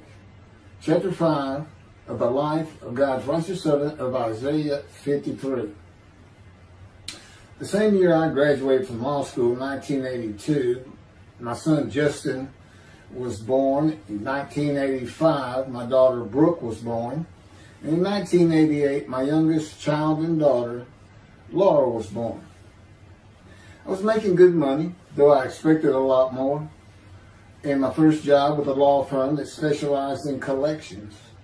I also tried my first civil case, which, while working there, which was a nerve-wracking event, first trial. The first day I entered the courtroom, the judge asked me if I was a law clerk. I had a very youthful appearance, though I was 28 years old, not 20, common age for a law clerk. My youthful appearance in junior high school and high school with my long, wavy blonde hair, I usually kept in a ponytail, had way too many people tell me I looked like a girl. It is interesting though, at least to me, not one person in my entire life has ever said anything about my disfigured arm. I must have looked like a girl who would beat on you if you did it. When I got mad, there was no hiding it. You could see it in my face and hear it in my words. When I was 28, Brooke was born. I tried my first civil case, and the bane of my existence on earth began. A never-ending headache that I generally thought to be associated with post-traumatic stress disorder. I had terrible nightmares from my youth, but now I seem to have begun grinding my teeth, causing the temporal mandibular joint, TMJ, to ache terribly during the day, and the whole side of my head, the muscular, I don't know what you call it, but underneath the skin of the skull was always real tight, a tightening of the muscles. It was difficult to even talk to people at some points. For 27 years I had that headache. I tried everything. Even surgery on the TMJ, and another surgery where the doctor severed my upper jaw and then trisected it from my skull and spaced it to fit my lower jaw. All to no avail. I could not stop the nightmares and the grinding of my teeth. Mouth guards helped my teeth, but the pressure was still there. I literally feared going to sleep. I didn't want to wake up the next day sometimes because I knew how bad the pain would be there again. It completely ended my dream of being a trial lawyer. So I got an associate position in an oil and gas firm and began learning how to prepare title opinions for oil and gas companies on tracts of land they plan to drill on. Basically, a title opinion is you start from sovereignty, which is when the state granted the land to someone, usually great, large tracts of land.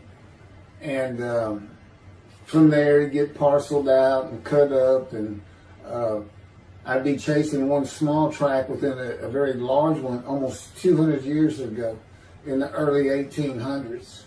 And I would have to create genealogical charts of heirship, for people who died without a will. And I had to know who the family members were. And I got very good at it. And I really enjoyed it. I'd go to small towns throughout Texas and into their courthouses where they would keep all the records of every transaction, of every piece of land in the county. But anyway, there's an awful lot to it. I do go into it in some detail in the book, but I'm not going to for this video.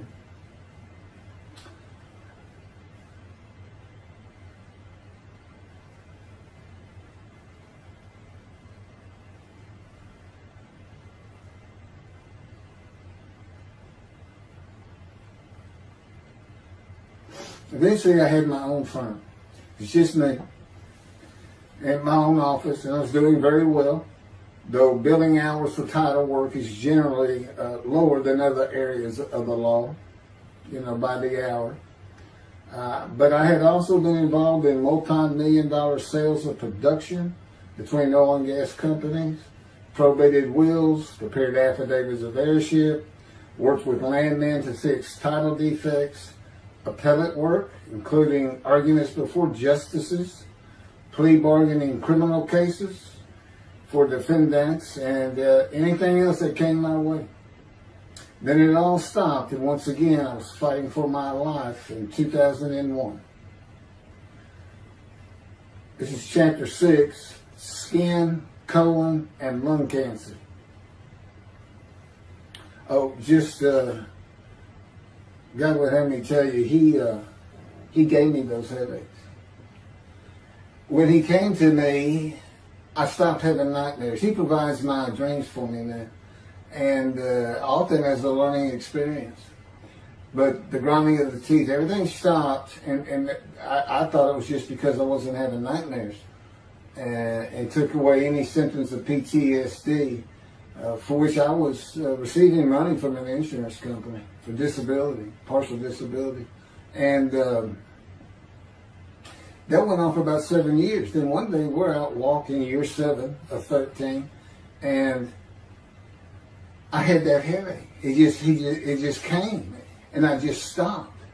And I said, "You got to be kidding. You did not give me those headaches." He said, "Yes, I did. It's necessary. You are considered the suffering servant of Isaiah 53. You had to suffer your entire life until you're suitable for my purpose," and that includes fitting every verse of Isaiah 53. At that time, I had finally read it, 7 years into all this. It was about year 2, I think. But yeah, he did. And, I ended up taking painkillers left and right and drinking with it, as so many people do. I was able to maintain, my life, my work, and everything, but it was enough to put the strain on my marriage that I pretty much blamed myself for it. And I told him I did it. That's the only time I got hot. Disfiguring me, gut shot, those things, they didn't bother me. But I said, you hurt my children terribly with that. Because I became a bad father. I mean, I wasn't the father I could be. I mean, they love me and I love them. We don't have any serious risks. They're off living their lives and they're all doing great.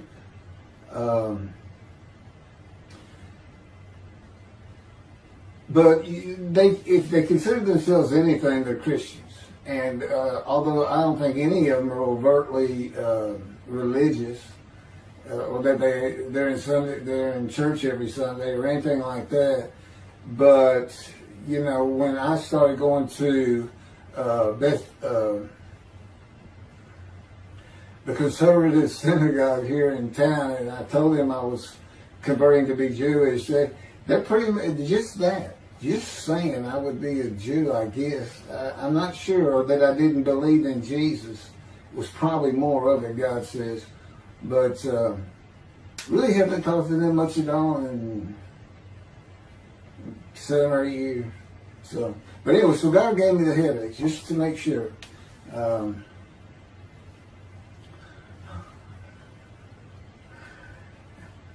Anyway, I was married to Denise for 18 years, and we divorced in 1997 for irreconcilable differences. We agreed that she maintain custody of the children. The first to leave was Justin, and he came and lived with me. Then Brooke started getting in trouble, who is as tough as she is beautiful. Her mom's very difficult to get along with. Justin was a lot like me at his age, and trouble followed him everywhere he went.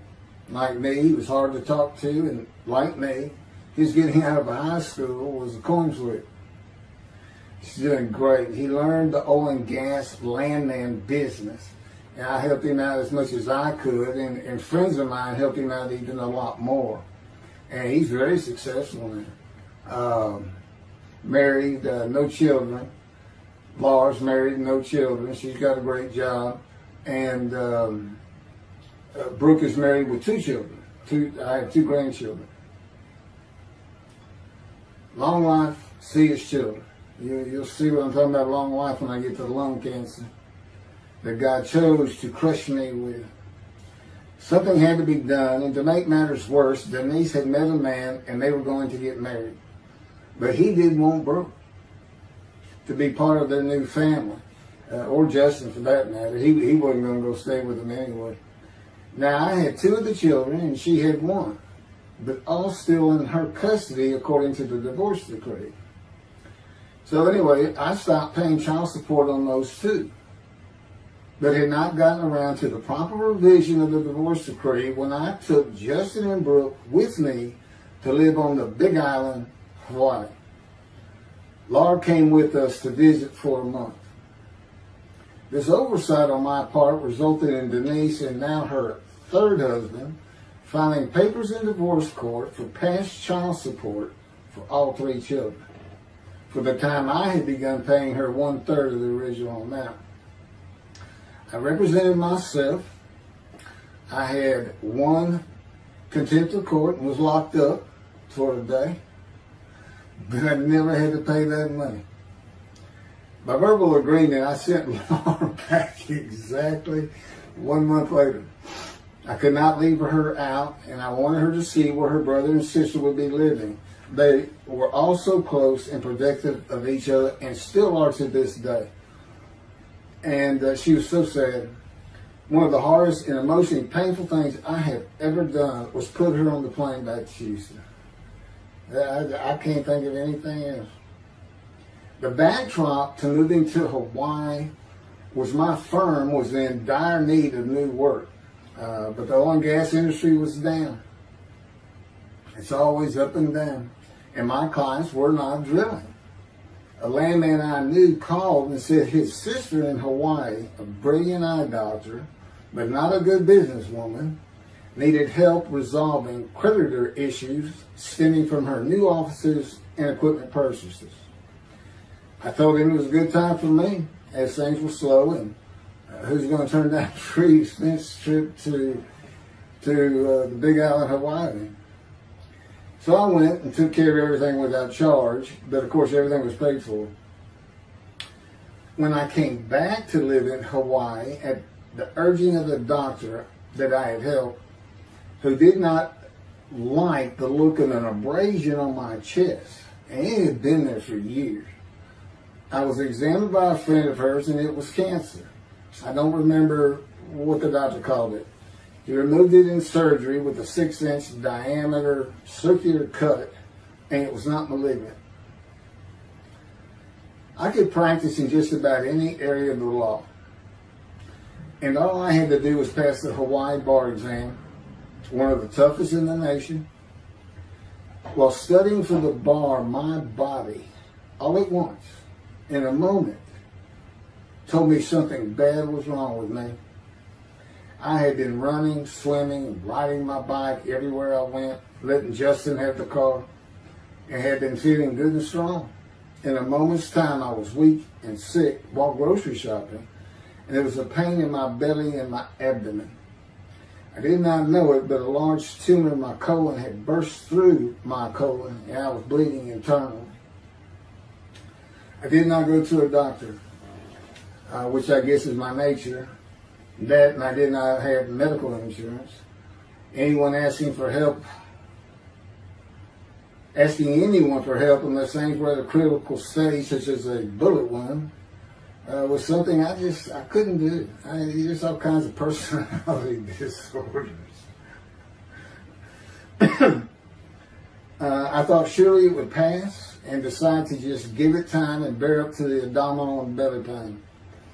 I continued studying and took the Hawaii bar on Oahu in Honolulu in the summer of 2001. I had lived in pain for so many years from my headache, and passing the bar was so important. I just kept going day by day. Pain was getting worse, and but I kept exercising. It's the only time I didn't focus on the pain. I had always been a fast healer, and I thought in any day it would just go away. I finally could no longer take it. Brooke, it turns out, was in Houston visiting with her mom, and I left Justin at our little, we call it the little green shack. There wasn't much to it. We weren't there very often, really, except to sleep. And went to Houston to find a doctor for diagnosis, staying at my parents' townhome, which is where I'm at now. I had allowed my major medical insurance to lapse using premiums for child support when things had gotten lean. I just needed someone to tell me what was wrong. I would find a way to take care of whatever the diagnosis was. Early September, I was close to dying, lying on the floor of a dingy apartment of a friend who traveled for work. I could no longer get up to even try and get medical help. And I had not told anyone how bad it had become. Then the planes hit New York. Seeing how grief-stricken so many relatives were on the news, I began to think for the first time how awful my children would feel when they found out how and where I died all alone. So I asked my father, again, it's hard for me to ask people for things, for the money to pay for a colon examination that had been suggested by a doctor at one of those clinics you find in a strip mall, the only places I could afford. The doctor who performed the colonoscopy finally found what was making me so ill and unable to eat. A malignant tumor 6 to 8 inches long that had burst through my colon, and I was bleeding internally.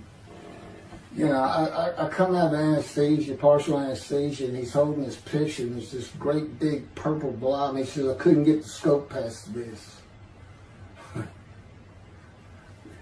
It's not a good way to wake up.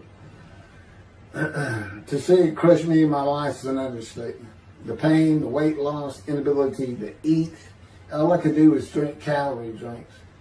Began about 4 months before the colon examination. That was 4 months of sheer pain. But as it turns out, I did pass the Hawaii bar exam. It was now early October 2001. The doctor told me, look, you don't have insurance. Go to Bentop Hospital. That's the hospital I went to when I got gunshot. I prefer gut shot. It sounds better. Yes, man. And he gave me the pictures from the procedure showing what he could not get the scope past. Just shaking his head and saying, you should have come in much earlier. So I went to Bentop thinking I was here in 75 on October 5, dying. But I did survive, and here I am again on the first week of October 2001. I showed the pictures to the admitting nurse. Instead of them sending me to the waiting room, she just looked at me and she said, this is a public hospital. I mean, you can wait all day long to have a cold check. She looked at me and said, why did you wait so long? And how are you still alive? And I told her, I have no idea. She did not send me to the waiting room, but had an orderly take me immediately to a room. There they hooked me up to a morphine machine where I could hit a button at a time interval I can no longer remember and receive a small dose. I do know I never missed one. I was very depressed, and my parents who waited in that line for admittance with me looked so sad and depressed.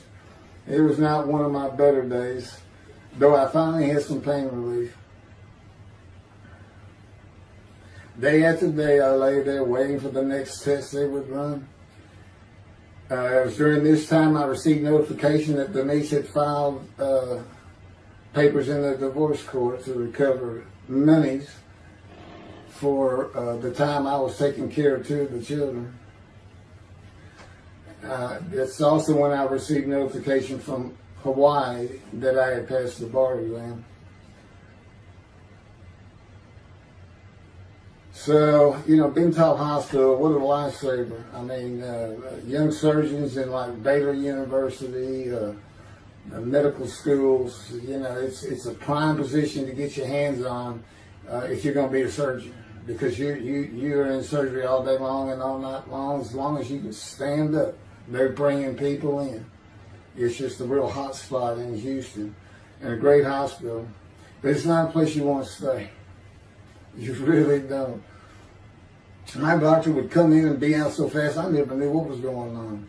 He did tell you my previous surgery to my abdomen, where they opened me up from stem to stern, complicated removal of the tumor. On October 25, my son's birthday, who was now stuck in Hawaii, they cut me open again and removed the tumor. It was about a week or so later, I was released with a schedule for chemotherapy. I returned to the dingy apartment all alone. I just stared at the television for weeks. I did, and chemo, so depressing for those who had to go into it. A small room with big chairs for about 20 people who all looked like death, including me. Everyone with an assortment of bags of chemo dripping into our arms for hours. It took about 8 hours before I really got sick from it. And I had to park a long way to avoid paying for parking and drive a long way to the apartment. It was a very gloomy fall and winter. When I completed my chemo of once a week for 6 or 9 months, more tests were scheduled. I do not remember how many months the chemo lasted. I do remember I did not finish, missing the last 3 sessions. At the end, I could not get out of the door without bursting into tears and just not go. It just wore me down to nothing. On the right side, it was my goal.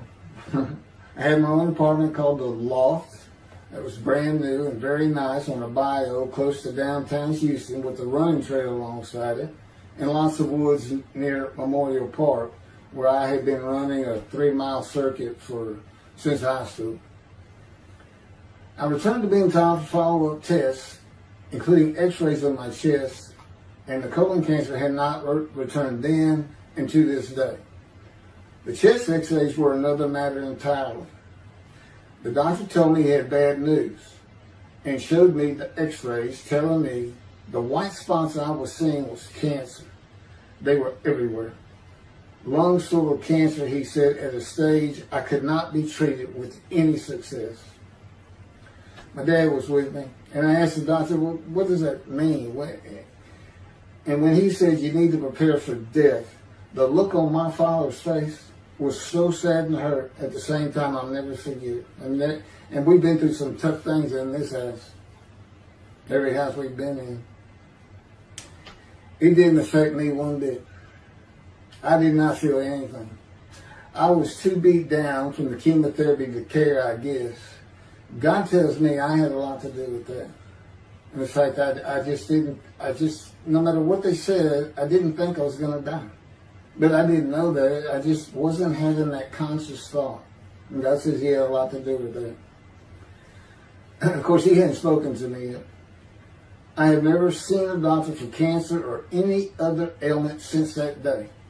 I had to get Justin home was all I thought about. But I needed money.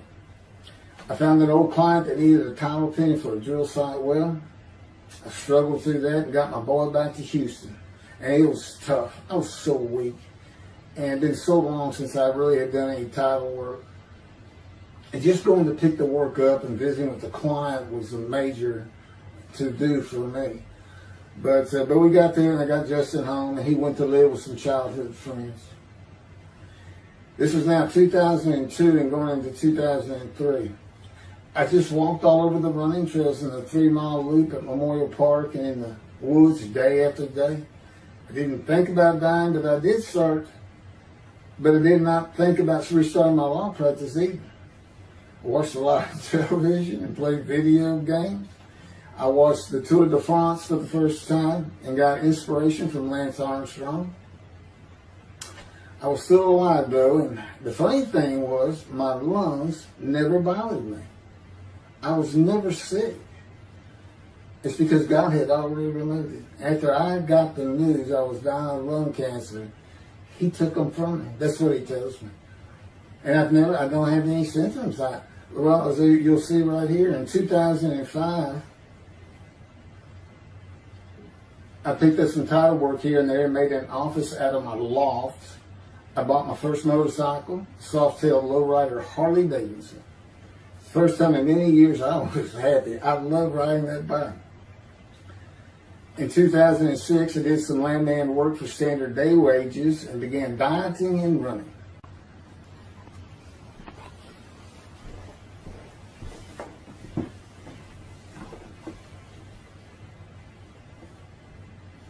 Once again, my camera only goes for 29 minutes and 59 seconds, and I'm gonna back up just a little bit. In 2006, I did some land work for standard day wages and began dieting and running.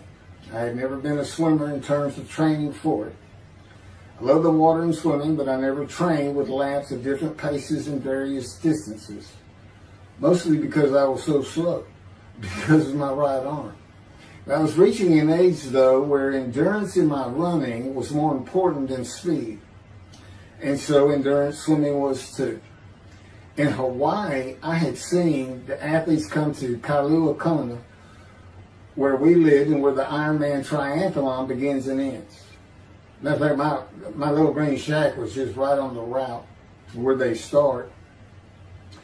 That was a fun week, and it was amazing watching the athletes train and prepare for the race. I would think to myself, a human being, the human body cannot do what they are doing. Yet they were and they did. It's just amazing. I decided to learn how to swim more efficiently and how to train for distance and endurance. Get a regular and triathlon bike and enter some triathlons. I was still alive and finally a direction and purpose in my life. Training every day for long periods of time. It really helped with my headache and I slept better. In 2007, I signed up for the March 30, 2008 Lone Star Half Iron Triathlon in Galveston, Texas, and the October 5, 2008 Longhorn Ironman 70.3 in Austin, Texas. You cover 70.3 miles, and you got to do it under 8 hours. And I did real well in the first one.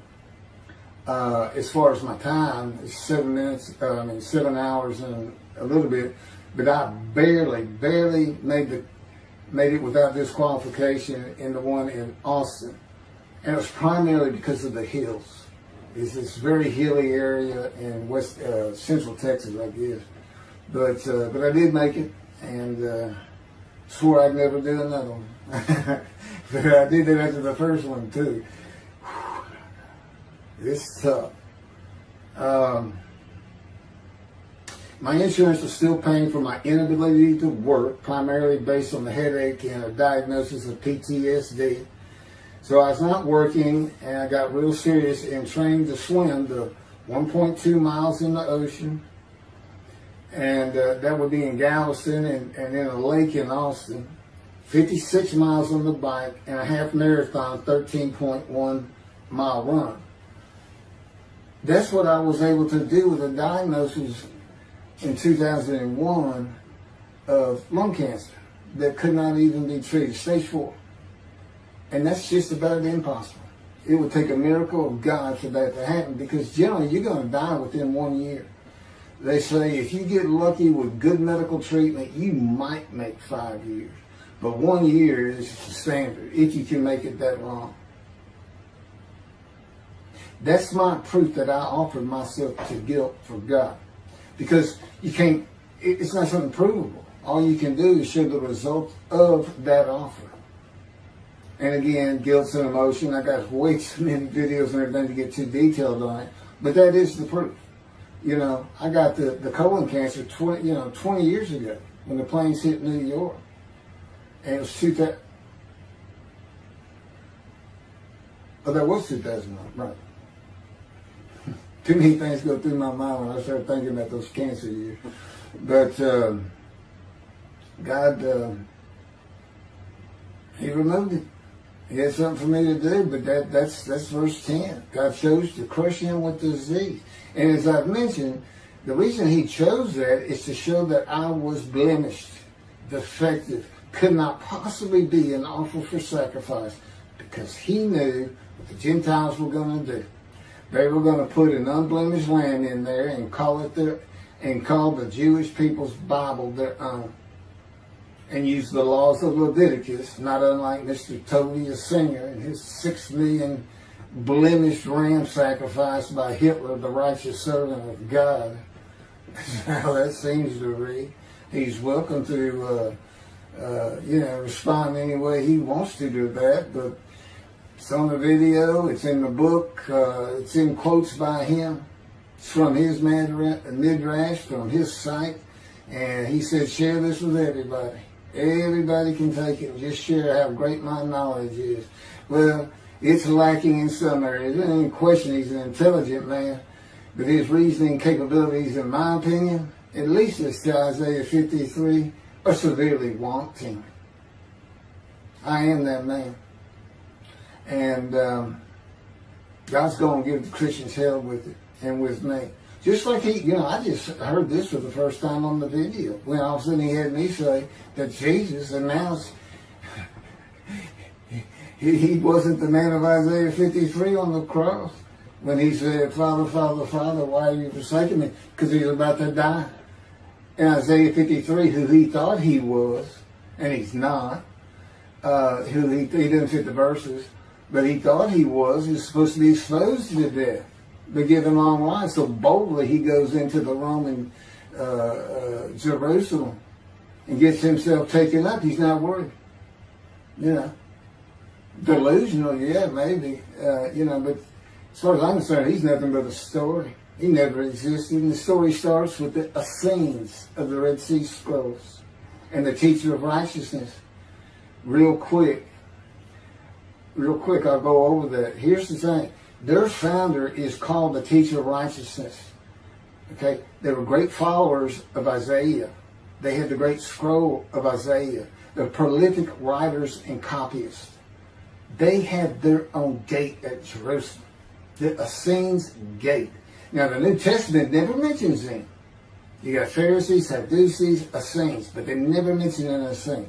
And Jesus, quite frankly, would have been one of them, because they embody who he is. They didn't like riches, hated sinning. They didn't like material things. They removed themselves from Jerusalem, in the most part, to those caves by the Dead Sea for that very reason. But they did have a gate.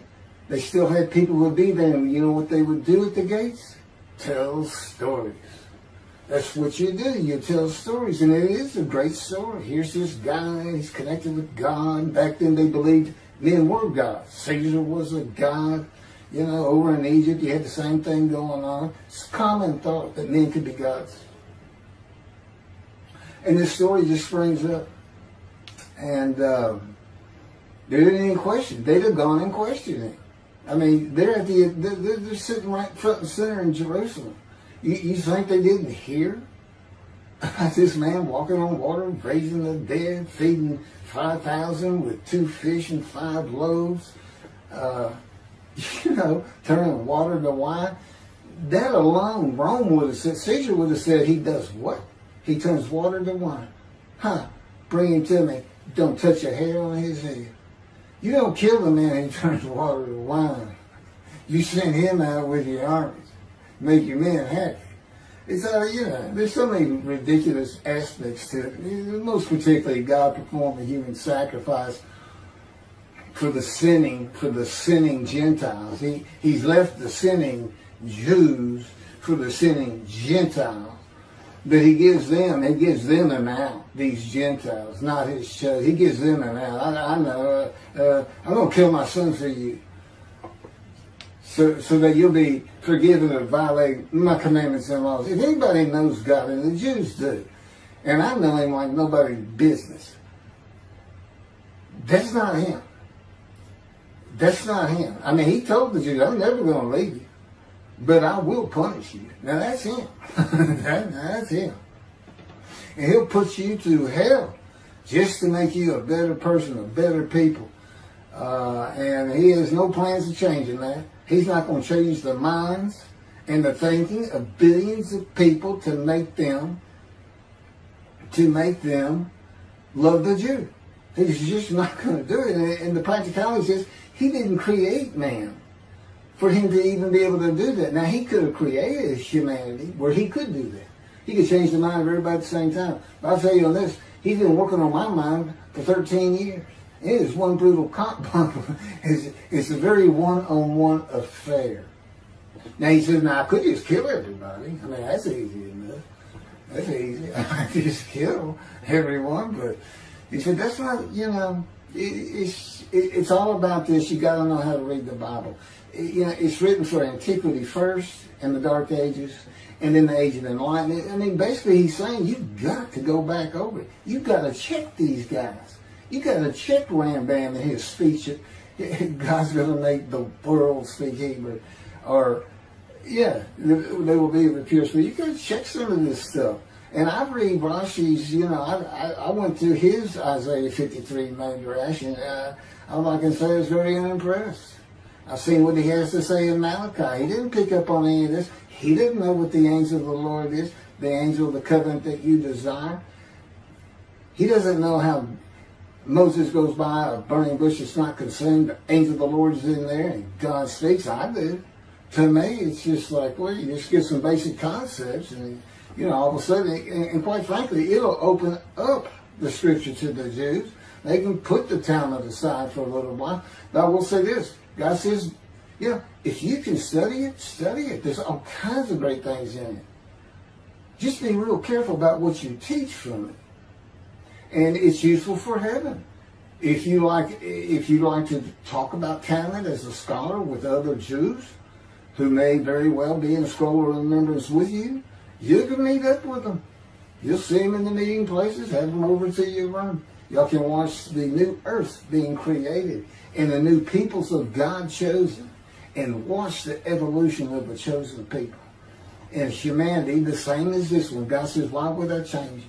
Why would I change it? When I did it, it was perfect. And you can tell Mr. Singer that the evolution that he's talking about, where all of a sudden the world's going to love the Jews, been going on for over 3,000 years, and it hadn't even. And today, anti-Semitism's up, and David is here. It's not going to happen. Thank you very much.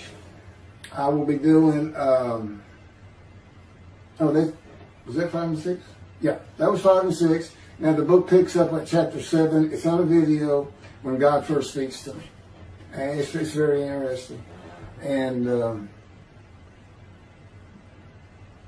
we'll still be putting some videos out. But I've pretty much covered all the major material. Everything from Isaiah 53, the day of the word, Lord. There's a few more things. And it's a better read than it is a video watch. But, for those who like to read. But it's covered very well in these videos.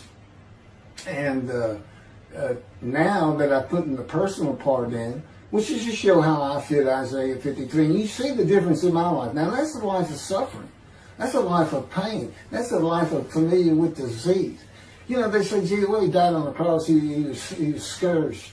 He was scourged and this and that. Do you know how much he suffered in his life? I mean, he's not even in the conversation as a man of suffering. He's not in the conversation. Thousands and thousands and thousands of people died horrific deaths back then and by crucifixion. It's not the only one. This is descriptive of a man and his life. So you can find him, identify him. And what did he do? He never suffered. He was never sick, ever, until the last day of his life. He's 30 years old and he's got one day under his belt of pain and suffering. To me, that's not, you're not even in the conversation. I mean, that's nothing. That's not even suffering. That's just, you had a bad death, sorry. You got whipped first. You got whipped. One gospel says the scourging was an open-handed slap to the face. Now, the other three do say scourge. But then you see, and then every movie you see, he's carrying that cross. He's all whooped up and bleeding, this and that. He carries the cross in one gospel only. In the other three, it's carried for him. And then he's on the cross, and what does he do? Father, Father, why have you forsaken me? And then the gospel says, one of them, and then he gave up the ghost.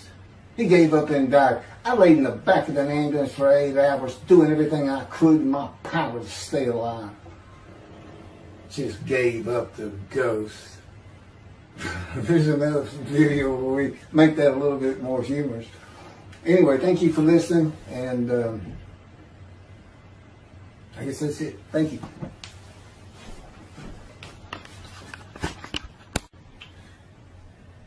This is a video that leads into a brand new,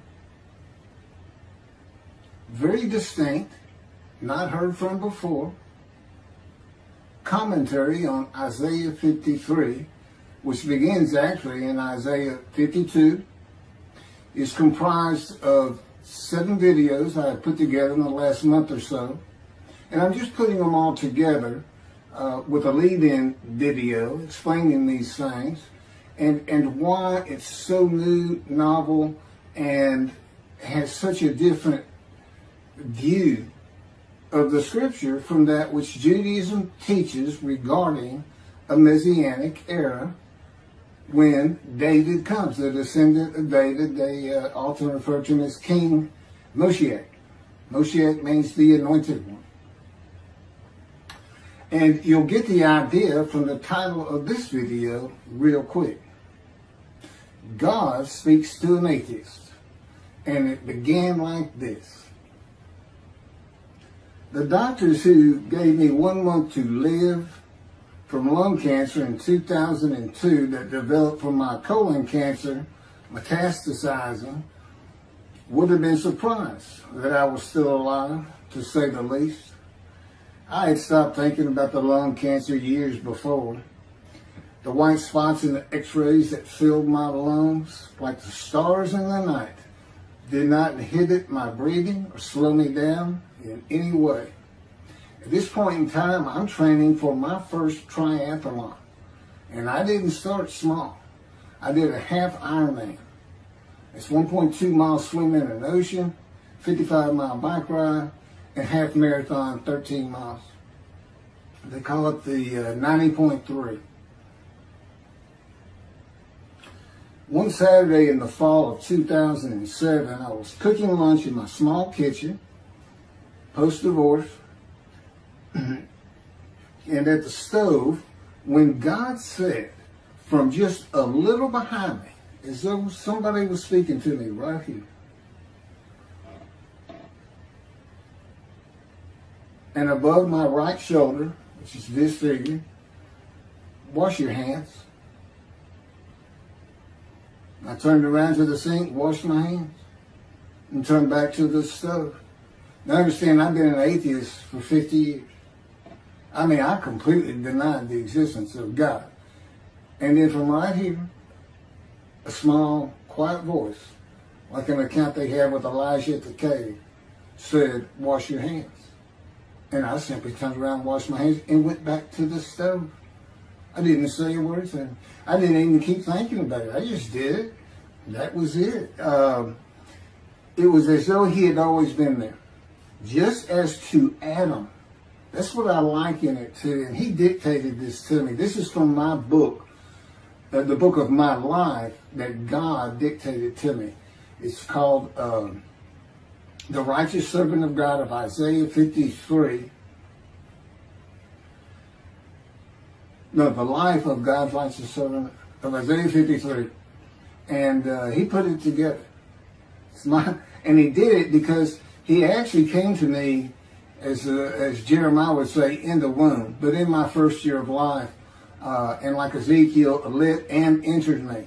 So that part of chapter 11 of Isaiah happened well over 62 years ago.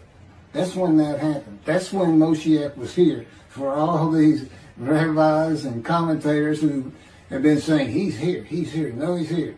Well, he's been here. I've been here a long time. I just wasn't prepared and hadn't even heard his voice yet. But what he did, you know, with Jeremiah, he made sure he was a priestly, godly man and guided his life. With me, it was to make sure I fit every single verse of Isaiah 53 as only I can explain it, what it's for, what it all means, and live a life of suffering familiar with disease. God chose to crush him with disease that he would offer himself for guilt and receive long life to see his children. That's my proof that it happened.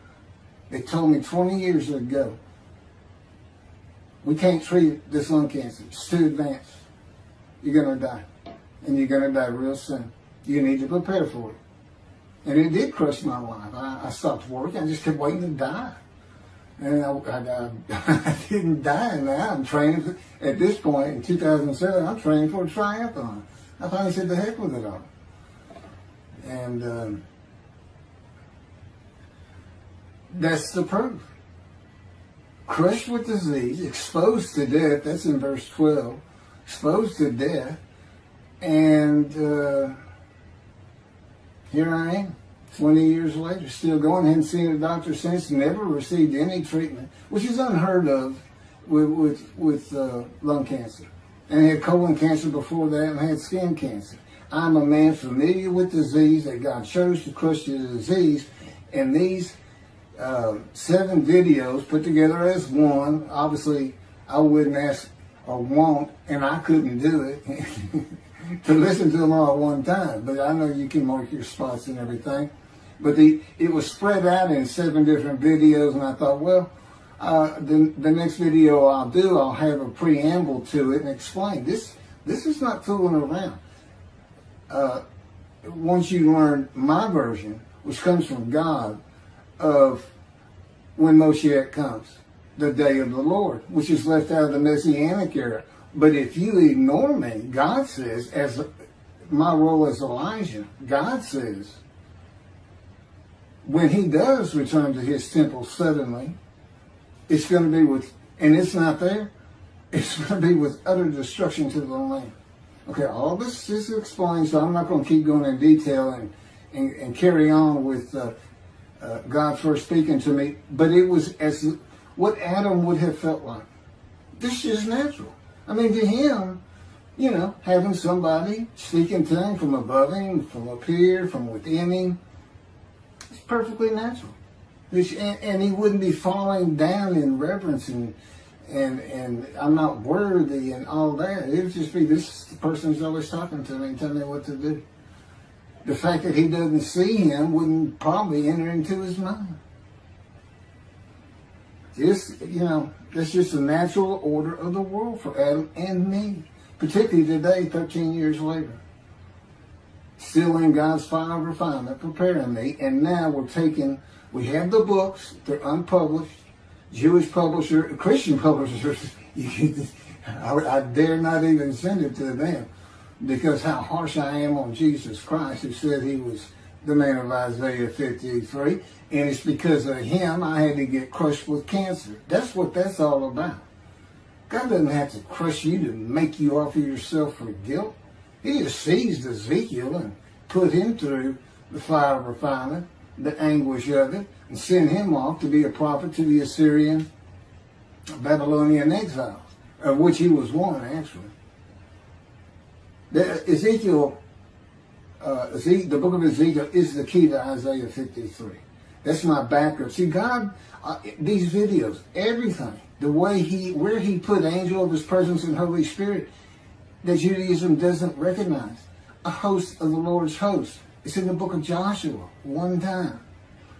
He did it so they wouldn't find it. He knew what this was going to be about. These are my proofs. This is what it's all about. He set it up for me to be this controversial.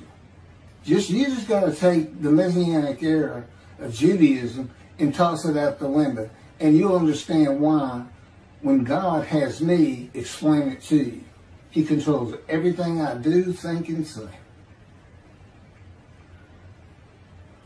Finishing preparing lunch and ready to watch a Texas A&M football game, I headed to the living room and God said, get a napkin. I turned back to the kitchen and got a paper towel. Sitting on the couch from about the same place.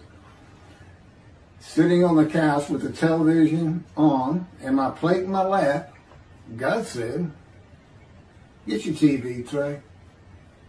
I got up, set my TV tray in front of me, and placed my plate on it, began eating and watching the game. That night, I was in bed reading a book. From the doorway, God said, tomorrow we're going to Bed Bath & Beyond, the store, to buy a shower curtain, sheets, pillowcases, and shop in general for things that you need. I said, okay, and continued reading my book. That's God spoke to an atheist. That's how it started. We call it the early years now when we talk about it. It was so different from the way things are and all the same in the same breath. And I have since learned this. It was by his power upon my emotions and thoughts that his presence with me was though he had always been there. In other words, when you read in the Hebrew Bible, God calls somebody's name like little Samuel, and he says, here I am. Here I am. Now there's some accounts of people falling to the ground, but he can put a silent knowing to you. He can put knowledge within you, your mind, where you never hear a word from him. In other words, put into your mind, the God of all creation is about to speak to you. And he doesn't have to say, stay calm. He controls emotions. He told me, Keith, I created emotion. And there's nothing I can't do with yours. And believe me, it's been proven to me. I'm not going to get into all that.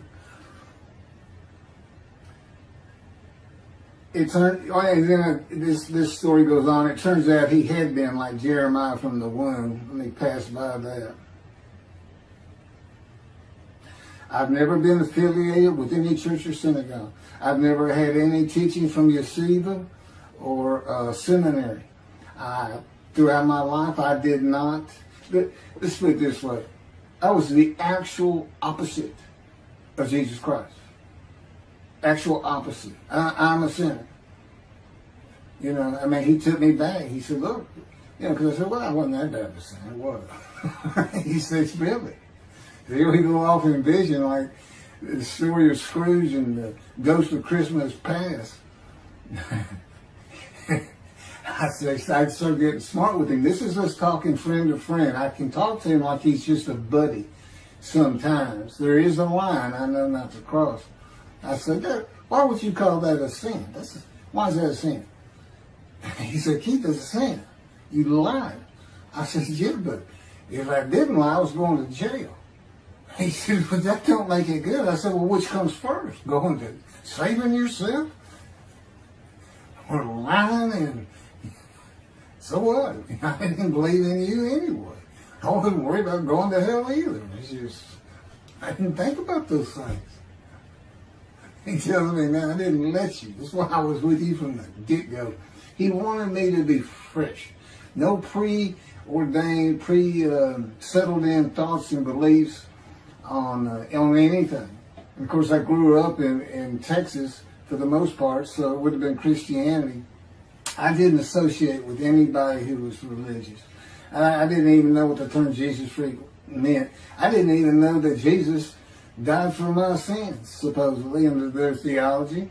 And I didn't know that there was a problem between Judaism and Christianity. Jews and Christians. I didn't know that. I had plenty of Jewish friends. You know, I was in the late 60s, 70s, my formative, going into my teen years, and, you know, he treated everybody as an equal. I never thought about it. Including African Americans, who in my day, we just said blacks. I guess that doesn't go anymore. But had great friends of all kinds. My best friend, I didn't even know he was Jewish until I saw him on Facebook 40 years later. But anyway, Let me jump ahead. Okay, this is how God communicates with mankind. This is what the prophets are all about. It's not just Ezekiel, a spirit lit and entered into me. At that moment, God was speaking. And then he says, at that moment, a spirit entered into me, and then I could hear God's words. So he's saying, and that means God is in his spirits. And it's just imagine the presence of God is his mind, and it is composed of elements of the unseen realm that we can't understand. And spirit he created, and the angel of the Spirit, the Holy Spirit, he created. But that's completely different elements. His presence is different from God's presence. But they're like big clouds. And they can float together and be as one cloud. Okay, that cloud is what descends upon you. They are within me and without me. If this audience, was in a room with me, they would envelop you all around you. You'd be in the presence of God. The difference with me in that room is that cloud engulfs me, flows through me. It's within and without me, as though there's no break because of my physical structure. My little spirit is a little cloud that also drifted in. That's what it is. And it happened with all the prophets. If they spoke God's words, he was talking to them. He was telling them, write this down. Write this down. All these 20 books or so, of the books of the prophets. Ezekiel, write this down. You gotta set this up. Jeremiah, write this down. See, a time is coming. Well, that's the time in Malachi. It all comes together, and you'll find it in all these videos. So, and it doesn't just include Moses and the prophets. The man who wrestled with Jacob. Jacob says he wrestled with a man in divine beings. Well, you know, Judaism doesn't acknowledge the Holy Spirit's the person, which is beyond belief, because there's so many references that this is clearly a person, an angel of his presence. But it's just God going to a man saying, hey, wake up, I'm the God of this land. See this man over here sleeping? His name's Jacob. He's got his head on a rock. Go jump on him, start wrestling. Don't worry about it. I'm gonna orchestrate the whole thing. You'll be fine. And the guy would have said, here I am, let's go. That's how he does. And Judaism says the man in divine beings is an angel. No, he's not. That'd be like saying I'm an angel. And you wouldn't want to say that. Well, you wouldn't want to say it to me before he came to me, because that made me mad. But I had a hell of a temper, just like Moses did and like Ezekiel did. And God knows how to knock it out of you to where you smile and laugh a lot. Because I never used to. Now, well, you got to read the book, and you'll get it. You'll get it. I'm just, just like a lot of people, I've been through too much, hurt too much, suffered too much to have any thought that there's anybody upstairs, who cares about me. It's just don't even mention his name around me. We're either gonna fight or I'm leaving for it, and you'll never see me again. Don't do that, because it just makes me angry. All that's gone, by the way. Lots of stories on that. Oh, and the Spirit speaks. He's got his own personality. He's angelic. He has a very childlike voice. And he's just nothing but a ball of humor. He didn't ask me to say he's the greatest comedian of all times of the universe. And he's just a joy to talk to him. And he has the smarts of God, as he tells me. But I have instant communication with him. I have instant communication with God. It's like there's three persons in my mind. This one cloud is three clouds. It's two spirits and the elements of God's mind. And slow process of 13 years, and there's 13 years of, and this is from Isaiah 53, punishment, wounding, chastisement, maltreatment, crushing, bruising. And I'm telling you, he's relentless. It's in the stories, and I have a lot more once I get to Israel, and I have full confidence God's going to get it done. That's one thing I don't worry about. 13 years, a year and a half of trying to get books published, denied by everybody who even bothered to answer me, because it's just so different. And it can only go to Jewish publishers, and it's just like, well, this isn't the stuff we believe, and it sounds like he's saying it's him, and this and that. Well, I was. God said I made sure I didn't get them published. I wanted to do the videos first. You see, I'm not on the executive committee. I don't know what's going on 99% of the time. I don't know what I'm going to have for dinner. I no longer have self-will. I can't ask him for anything. And there's all kinds of reasons for that, such as, if one of my kids gets sick and he doesn't heal them up, cancer or something, am I going to be disappointed? Am I going to be hurt? The answer is no. He's trained me too well to even bother asking. If he's going to do it, he's going to do it. I know he has the knowledge, and he's right here with me. So, it's a long, detailed process. I know things from his perspective. It's just another reason the Messianic era is not going to happen. And it comes out in these films. But the Holy Spirit, the angel of his presence, we're friends. God says, I can't be friends with human beings. I said, well, we're friendly with each other. He said, yes, that's right. I said, I Googled this, and technically you are my friend. He said, well, I know, but I just don't acknowledge you. I said, why? He said, because I'm God. That's the way I am. I get to do whatever I want. Now, he's just messing with me. It's just like having a friend. Of course, it's a true statement. He can do whatever he wants. But he's pretty stately and regal. But, again, we live together. I've lived with him for 13 years now. And it's never going to end until I die. I wouldn't even know what to do. And he said, if I let you, you're going to fall down dead. You're not supposed to be alive. I keep you alive. He said, I took that cancer from you, but I just put it back in if you do something that makes me want to leave. I said, well, what am I going to do? No self-will. To an extent, no self-thought. And I told him, I'm not even a human being anymore. He said, well, what are you? I said, I don't know. I'm man and divine beings, but I'm not human. I don't have self-will. That's what distinguishes a human being from an animal. He said, but I'm being the human for you. I'm providing your self-will. So you do, in a way, have it. So you're still a human being. I said, well, I'm dead. He said, why are you dead? I said, because it's like my brain's not connected to my spirit anymore. It's like you're sending all the information in. And that's about heaven. I haven't lived the existence in heaven as to my thoughts, because in heaven you won't have a mind. The heaven for the Jewish people only, I might add. You won't have a mind. God's got to provide it for you. He's got to be you for you as a completely new and different creature. It's still you. It's a very amazing story on how that does. And I'm taught all these things and literally experience them, not only in the real, but in visions. I've had more visions than, if you count every single vision in the Hebrew Bible and the New Testament, I've had easily double that. And I'm a walking visual.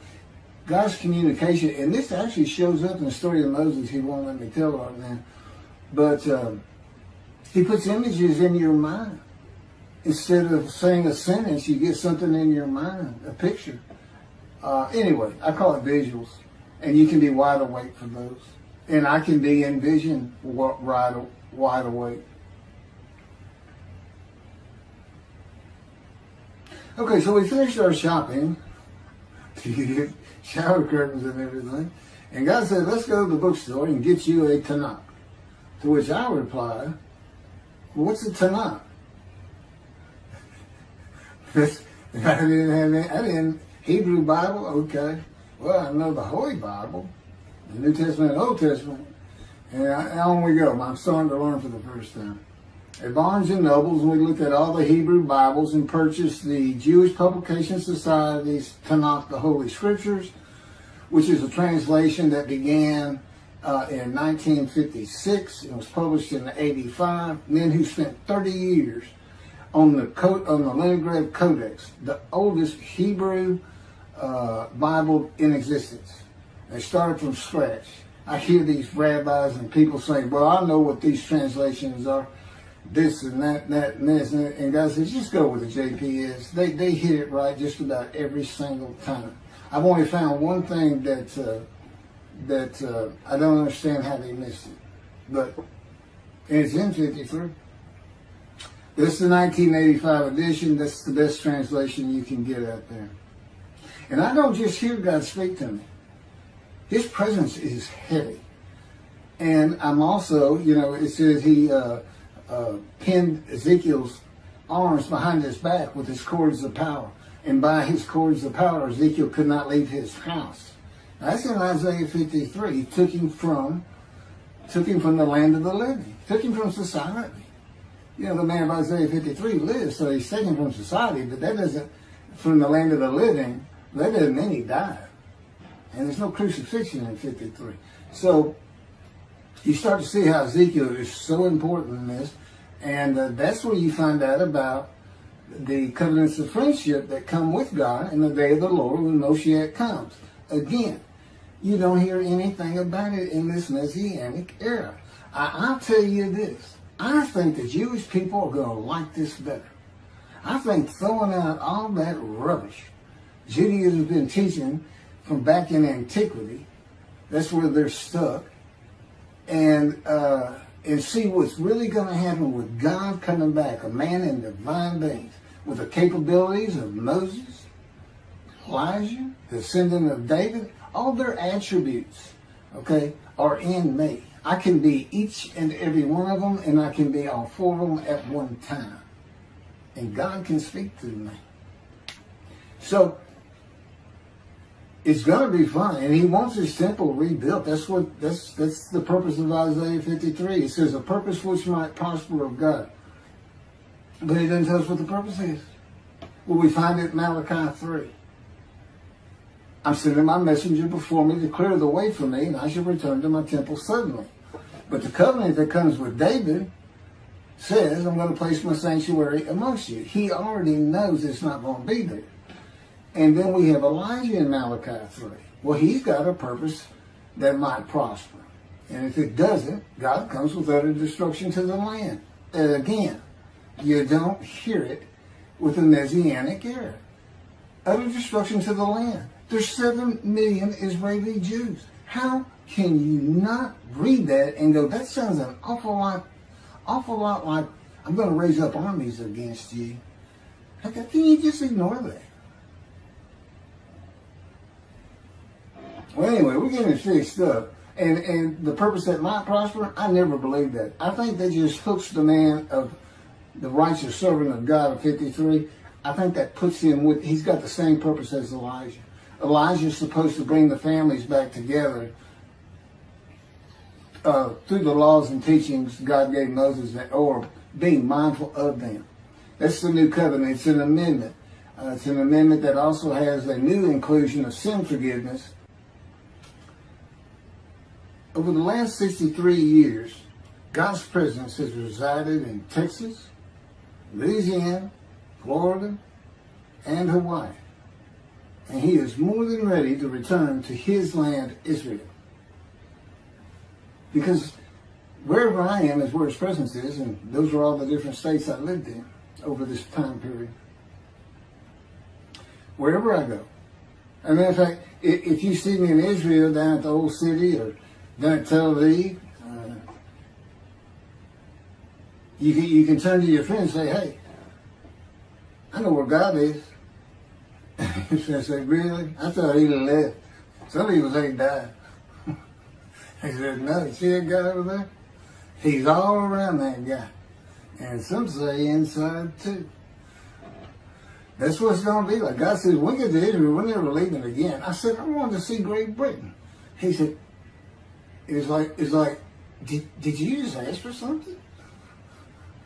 I was like, oh.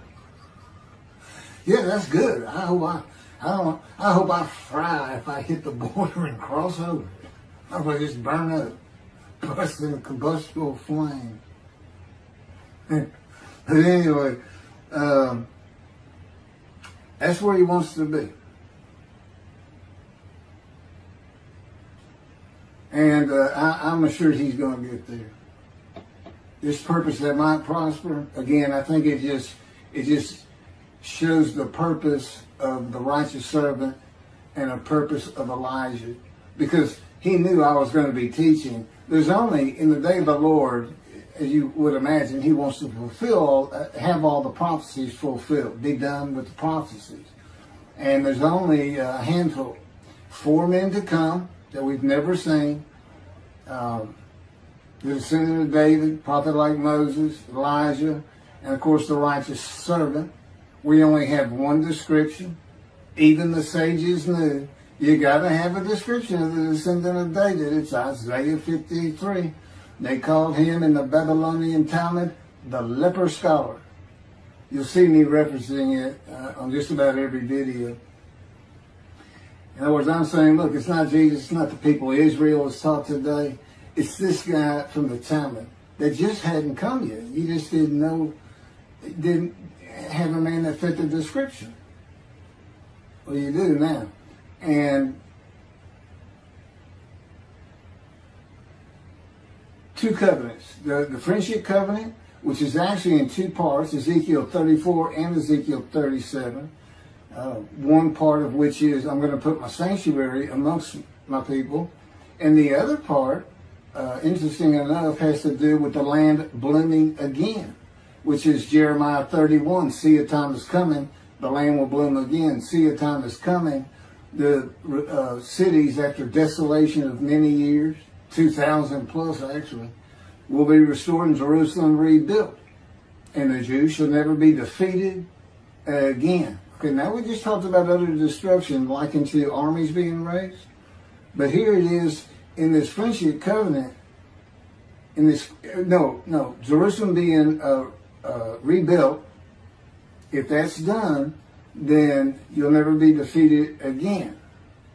So, you look at it and go, well, there's kind of a problem between those two. And what I think it means is he's going to get the temple built now that Jerusalem's been rebuilt and he's come. That this might prosper because, it kind of gets you. So what is the purpose of God might prosper? Who thought you could do everything? And he said, well, in a large part, my people got to listen to you. They got, especially the rabbis, they never listen to my prophets. They're all full of themselves. Think they know everything. Well, he starts getting angry. And see, that's not good for me. Because all of a sudden he wants to make me better, which means suffering. You got to keep him away from those moves. I'll tell the Spirit, say something funny. Get the funny guy around here. We talk friend to friend too. Well, anyway, I'm going to let you. There's a lot more, but this story's in my book. Hopefully, after spending time and understanding who I am, that this is here. It's happening. I don't care what the rabbis think or say. Look, I'm a prophet of God. I'm a man in divine things.